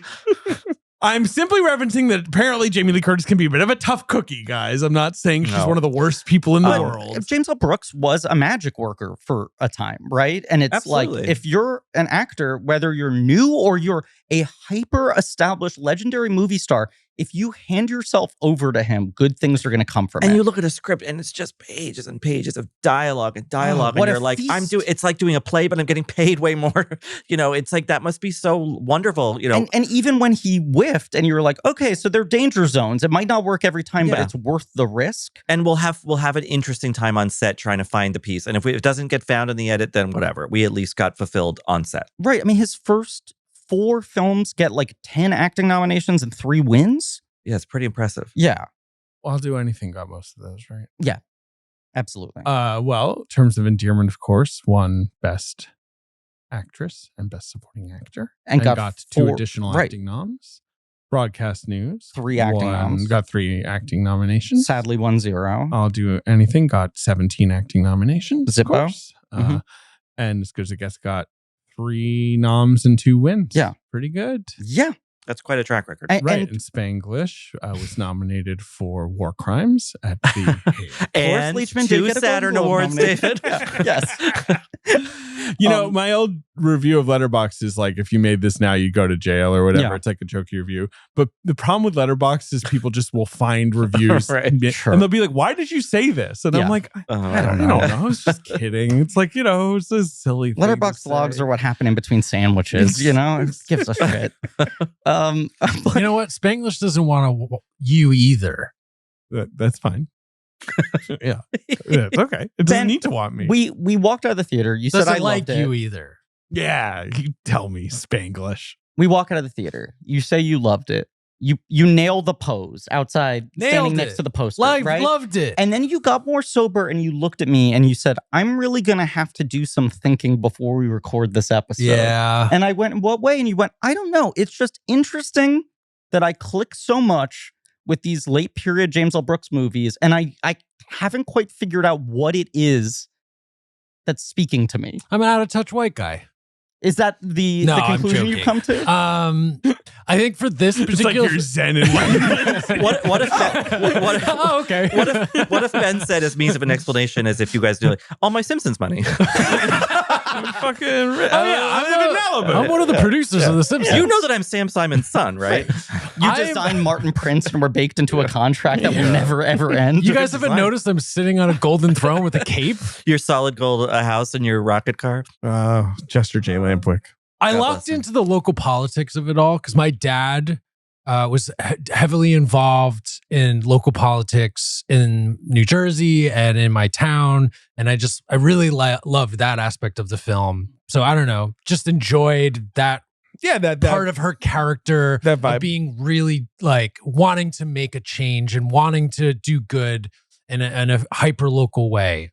I also connected with that. I also think to go back to him being so interested in telling stories of how does a woman actually maintain a career of consequence in a society that's not necessarily built to be conducive to that, activates your Kiki's Delivery Service thing of like a person out there who really cares about what they care about and want to do something, and the whole world's kind of pushing back on them. You do really spark to that kind of underdog, especially when that's driven by like an optimism and a humanism. Right. Right. And I support that. and they push through adversity and they come out on the other end, and it doesn't always work out, Mhm. in the exact way or the dream way they would want it, the ideal way. But I kind of like that you're seeing the character find this compromised future for themselves, running their own nonprofit. And it's a little hokey even to like see Kavner and Kumail working. Like, I don't know, but it's a warm bath ending. It's a warm bath movie. Like at this point, watching this movie in the year 2025 almost feels like you're watching like an SNL digital short parodying this type of movie. It feels more pastiche than a real thing. Even what you're talking about of like the idea of casting 2 familiar faces in a big budget studio dramedy where the comedy isn't set piece driven. And it's like, how can you throw the lines back and forth, and how well can you like hold a close up and shit like that? There is a warm bath feeling to this, which is why I think we're all like a little protective of how hard are people going to trash this thing? This sounds corny, but this is the kind of movie. It's the kind of movie that's the kind of a movie. Oh well, 1,000 Rylaws points. There you go. that it wants you to care about people because they're people. And it wants you to care about its story because it's a story about people. And that is like So in true. such short supply because everyone has to have like an added thing or, I mean, to be honest, like a sort of issue grafted onto them or a power grafted onto them. And this is just like the kind of movie where it's like, well, it's a family. Don't we care about families? And when And- you see power, and you it's- mean like the powers of Superman? No, Some like sort- Power Book 4, the Yeah. book of Gabriel or whatever. Wait, it's something you said earlier. Kiki's in Times Square has a they deliver? That looks great Greek food. No, it's Kiki Dunst and Jesse Plemons deliver their baked I goods saw to someone your on home. Twitter the other day when the Spirit Awards were and nominations were announced, and Kirsten Dunst, which is exciting, got a nomination for Roofman. Hell yeah. And I saw one quote that was like, I think totally serious, being like, I thought she retired, and was like, what? She Was didn't.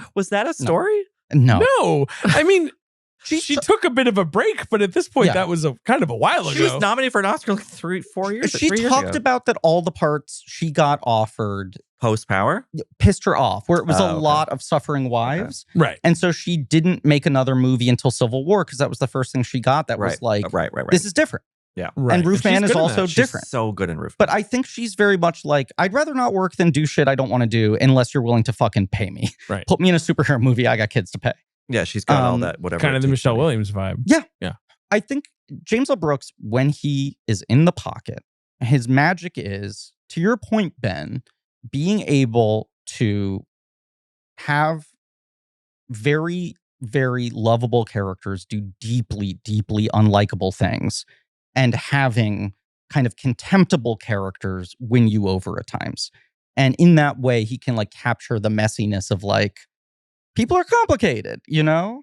And when he gets that right, it really feels so wise and well observed, and that he can handle those tonal shifts. You know, I mean, like Broadcast News is the peak of this for me. The scene where Albert Brooks goes from the kind of charming version of a Ducky monologue to actually being evil. And yet the movie isn't framing him as like, well, obviously this guy should go to jail, you know? And I feel like this movie is a little more cut and dry in terms of who the bad guys are and who the good guys are. Yeah, and I was kind of trying to develop this theory of like you watch Terms, you watch Broadcast News, and you're like, Terms obviously like what you can sell that on like, well, Aurora is a really larger than life character. But I don't know, you watch that movie now and you're like, no, it's a movie that's just about a family and about a mother and a daughter who have these whatever. Broadcast News is just about the people who work in Broadcast News. And then it gets a little bit, then like I'll do anything, whatever. But then with it's good, it gets more character driven, like high kind of concept character driven. And I think that's where, as much as I like that movie, I think everything post struggles to kind of regain it's just a movie about blank. Totally. You know? Yes. And this is trying to return us to, it's a movie about people in local politics. It's the closest he's gotten back to what he's really good at in such a long time. And my excitement for this movie was like really being held in moderation of just like, A, I'm just so happy he's back. B, having read it, there are elements of this that excite me. But I'm just like, if this thing has moments, I will be happy.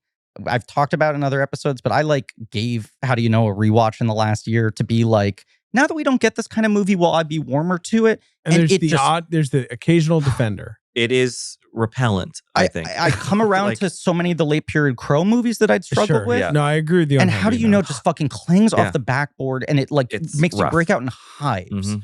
And when people were like, it's got like a couple performances or like some lines are good or this scene is good or whatever. Well, the one scene where he's filming Catherine Hahn in the hospital. No, I'm saying about Ella McCay. Oh, yeah, sure. I started getting so excited where I was like, if any percentage of this is in a good pitch, I will be thrilled. And like some of it is. Yes, I did not hate it by any means. I wanted more for it, but didn't expect more from it, if that makes any sense. I just like, I think I'm leaning more towards Ben's side of things where it's like, this is just like a nice kind of movie I wish that existed more. And sure, it has flaws, but like, again, I'm dreading the snark about it because come on, like. And also like Disney is dumping it so hard that now like, you know, a week before its wide release, at the time we're recording this, the like Simpsons is marketing this, and that doesn't feel like Disney strategic synergy. No. That feels like James L. Brooks 3 like, months ago was please like, clap. yeah, truly. Yeah. I mean, it feels like It's the email you send your friend saying, "Can you come to my show?" You know, Right. They're not He's giving papering me the house now. He's like, I'll pay for the tickets. any support. So can I use the one thing I do control? Uh-huh. And now Marge and Lisa are standing outside the theater being like, It made me feel good. Yeah. you know, and like, we need it's- sensible comedy. I mean, she is a bit of a Lisa, right? Like, Totally. You know? She's a bit of more than a bit of a Lisa.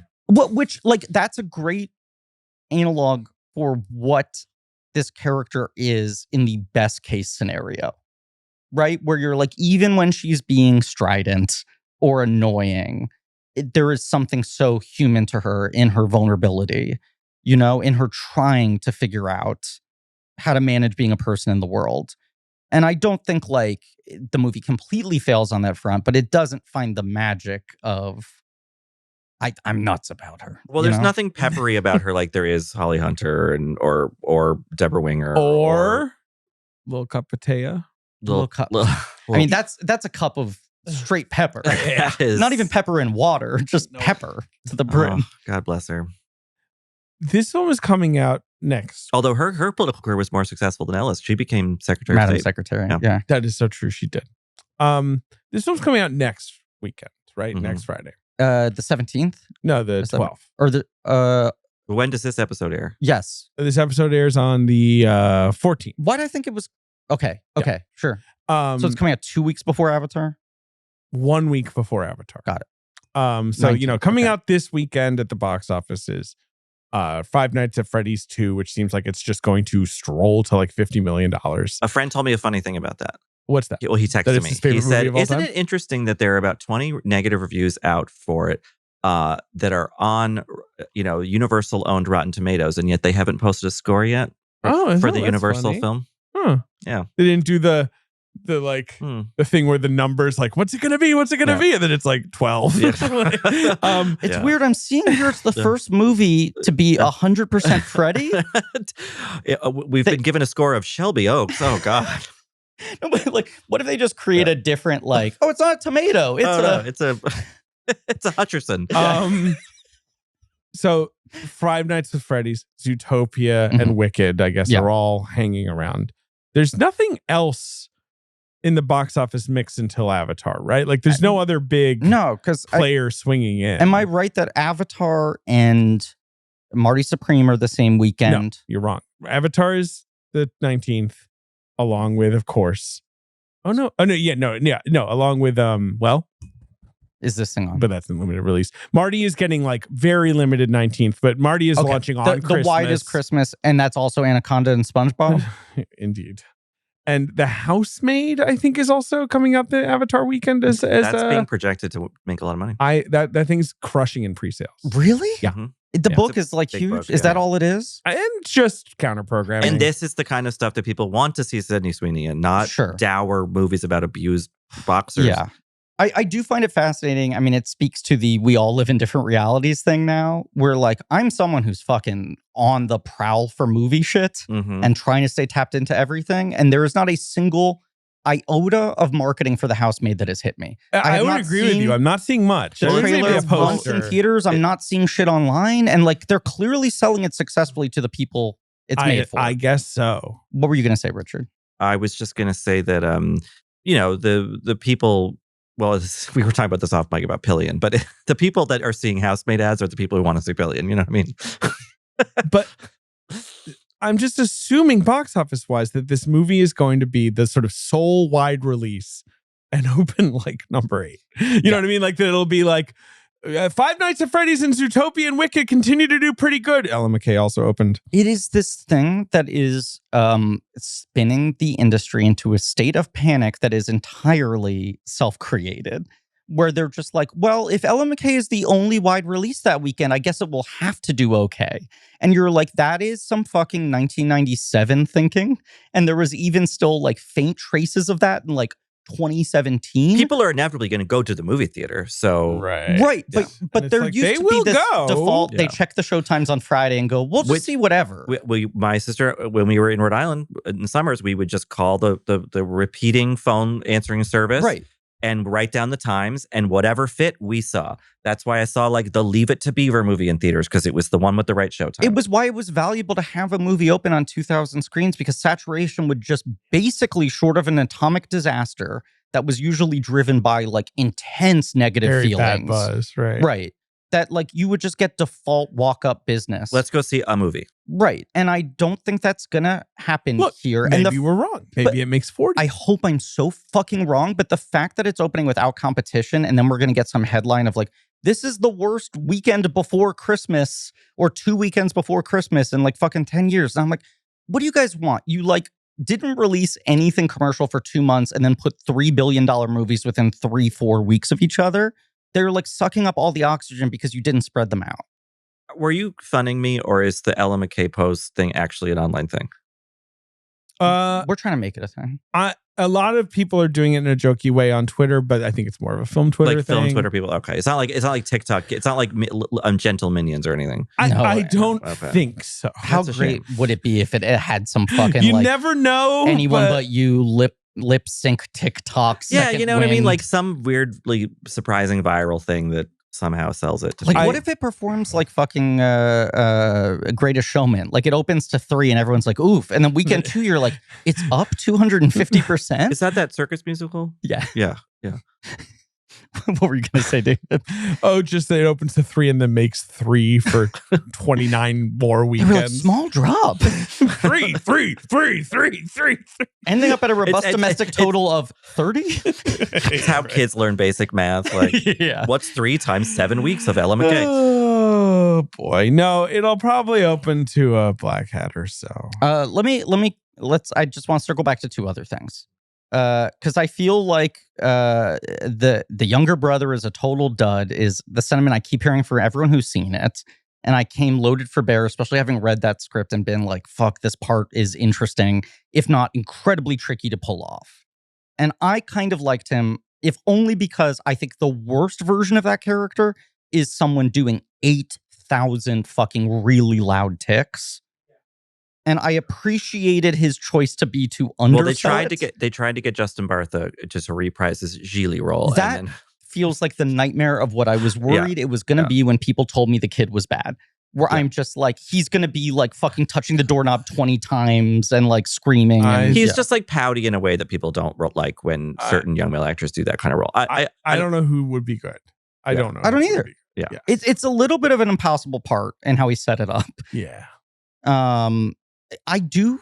The performance I quietly really like in this movie, and a scene where I was like, this feels like fucking classic James L. Brooks magic, is the other part of her security detail who's trying to get overtime because he's going through a divorce and needs money to raise his But kid. that scene, I mean, is truly out of nowhere. Yes. And one of those things where you're like, did I forget that I went to the bathroom or something and this guy was set up earlier? Because it is James L. Brooks magic. I agree. It's the classic James L. Brooks thing. But you're Everyone's like, got this a is not story. the movie we've been in. Who is I this know. guy? Who Well, do you want to know? Can I reveal to you Please guys? reveal to me who it is. That is a young actor named Joey Brooks, Joey who is Brooks. the son of James L. Brooks, who how the hell what to get cast in his dad's? That is such a weird coincidence that It's he ended so up in that movie when bizarre, his 'cause dad he was the just director. auditioned. I know, that's so crazy. I really like him. And He's he got- like doesn't work that much, but he's got one scene in The Big Short. Yeah, I remember. I'm looking at his IMDb and I remember that scene. And I remember being like, who is this guy? He's got interesting dialogue rhythms and an interesting energy and what an scene interesting is he face. in Big Short? It is John Magaro and Finn Whitrock try to go to take a big meeting. Yeah. And their receptionist comes downstairs and Right. gives them the polite brush off and clearly Oh, that's him. was sent down to like test if they're worth Right. his time. And yeah. he's really good in it. And then he was like, McCay clearly likes him a lot. I think he's got a small part in Vice or Don't Look Up. He showed up on Winning Time. He's like my age. He's like mid-30s. There are a couple other things he's been in, but I always think he's interesting. He's in Molly's Game. He's in Molly's Game. He plays like one of the young, He's in 17 episodes of Winning Time, a show I watched. Mhm. It does feel like McCay always casts him. Probably through some connection to his father. But Right. I think he is actually the rare case of like, That scene is wild, man. it's a wild scene, but Can I I- think he plays it beautifully. Sure. Yeah. No. And on paper, you're waiting for the explanation of why is this scene in this movie. It's the director's son.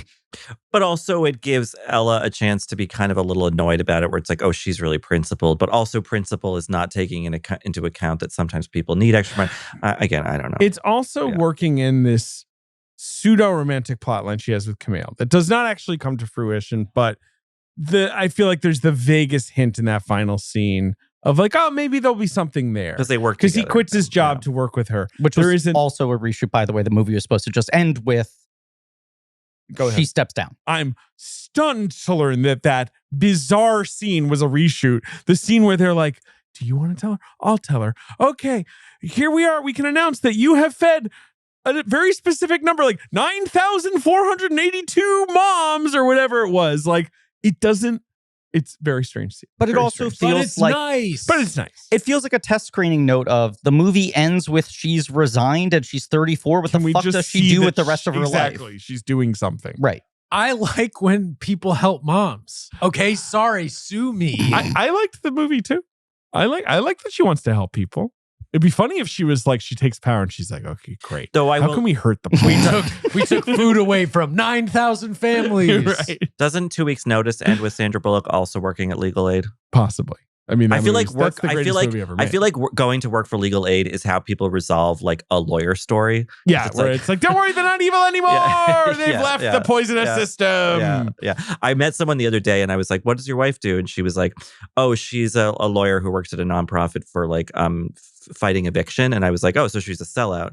And this person I was making friends with didn't realize that I was joking. Oh, they and thought you just truly Yeah, were yeah. I was like, castigating this sorry. woman. Yeah.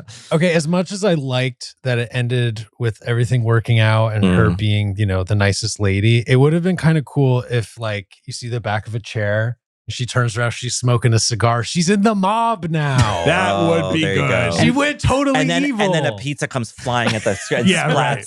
On screen. And then Yeah. it drips Yeah. down and And then then- Jesus says the end. Exactly. That would be good if and the then cheese and then said a the question end. mark in tomato sauce. That is, I think, Yeah. Question I mark think for it. if audiences reject this movie, They and- can add that ending. No, I was going to say that's probably the reason why. The Monday morning quarterbacks Right. are going to say, like, it really needed to send audiences out on a high note of seeing the end spelled out in cheese splattered against the screen. The Ninja Turtles needed to be vaguely evoked.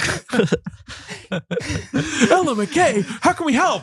Like Leonardo and Raphael show up. This movie is neither radical nor bodacious enough. I Well, would the Ninja say. Turtles are from Rhode Island, so But it and would Ella, make sense. Ella is sort of a hero and a half show. Look, this is, and this is why Ben is in a good mood. He's got a big smile on his face. Our last record of 2025. It is, in fact. Oh, wow, that's significant. Yes. I don't think I've ever been here for the last record of anything. Griffin is going on a work vacation. I'm doing a little work He's vacation. doing a little work. We're not going to talk about that I know what it is. too It's much pretty cool. because it's top secret. I just want It's to a remake of the film Top Secret. I don't want people speculating too largely about it because I feel like Ben has been doing some wind up because it's an exciting thing. No. I think it will just be a fun surprise to people when they see You're it. say going to the be in same one thing- of Barney Frank's stag films, and I think that's great. You say Correct. the same And thing the on good part. The script is good. You say the same thing on next week's episode, which covers the film. What's it called? Avatar: The Way of Water? No, Fire and Ash. I just That's what know it's our called. I saw Reddit that is at going to be Sundance. like, wait a second, is Herbie talking in Doomsday? Is that why? It's not. Yeah. Doomsday. It's not. Yeah, It's yeah. not. But it'll be a fun thing when it is made public. So next week on Blank Check, we're talking about Avatar: Fire and Ash. Mhm. Then we're taking a week off. Mhm. Then we're talking about, is this thing on? Mhm. We're gonna take a week on to talk Mhm. about this week that movie. Yeah. And then we'll talk about Park Chan-wook's No Other Choice. But to remind people, in our week off, first episode of Critical Darlings, Yep. on this same this very feed and then right it will here. come out every Every Thursday, Thursday. after that Yep. through the end of March. Through Oscar stuff. Yeah. And, Yeah. And then after that, as you said, we're doing Lynn Ramsey after Park Chan-wook. and Peter Weir after that. And Peter Weir after that. And after that, I don't know. I don't know. Lynn Ramsey from Something About Mary? Yeah. Yeah. I looked that lady up the other day because I wanted to use her photo. The tan lady. Magda, Yeah, I she's guess. great. Anyway, a legend. Yeah. How's she doing? she's all right. She's got a lot of Yeah. thoughts about Yeah, she's the vaccines or governor of Rhode something. Island right now. Right, great. Cool. Great. So I mean, updated James L. Brooks rankings. Ben, do you like this more or less than Spanglish? No, Spanglish still. This is my top. That's your number one. Well, no. Between the two. Okay. Yeah. Because I feel like I go broadcast news, terms of endearment, as good as it gets. This. Then I go Spanglish. How do you know where I'll do anything? Pick your poison? Well, and also it's like, which cut of I'll do anything am I prioritizing? Right. I think there's more in I'll do anything I like, even if the worst of it is more disastrous, versus like, how do you know, kind of just making me feel bad from beginning to end? Making my teeth. Yeah, I think any ranking I would do would have to put How Do I Know at the bottom. Yeah. Because again, as we said, accent work you did. Thank you. Great stuff. Thank you. You are the best. Remember that? Yeah, you of course. can do anything. I mean, I do. Yeah. Well, that's now an epilogued end to our James L. Brooks miniseries. I don't think I'm ever going to come back for another James L. Brooks movie. I mean, maybe I'm wrong. It would be astonishing. Simpsons 3 has to cut, you know? Man. They got to make Simpsons 3. But The Simpsons 2 thing is interesting. Yeah. Sure. We appreciate him. We appreciate him.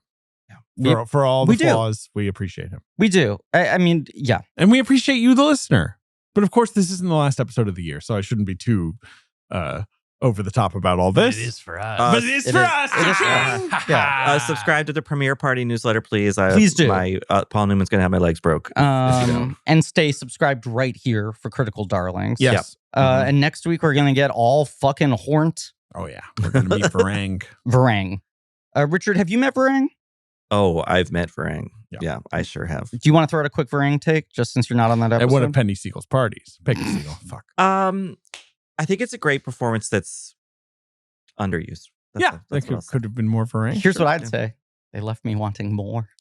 Potent leaving. That's a Red means bad. fire. Fire bad.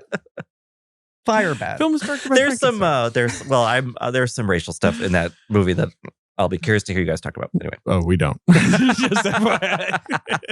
You think that movie is disrespectful to Thanators, right? Yeah, pretty much. That's It treats them all as savages. That's right. Thank you for being here. Thank you for having me. What a treat as always. And now that I'm, I don't know, almost part of the family, I'm very, You're very always grateful. been part of the You've always been Very part of the grateful. family, but now you're like married by law Yeah. into the family. Now I own the pizza empire. Yes. Married by law to Rylaw. Hey. There we go. Thank you all for listening. Please remember to rate, review, and subscribe. And as always, Emma Mackey is Ella McCay. I'm nodding. David's nodding.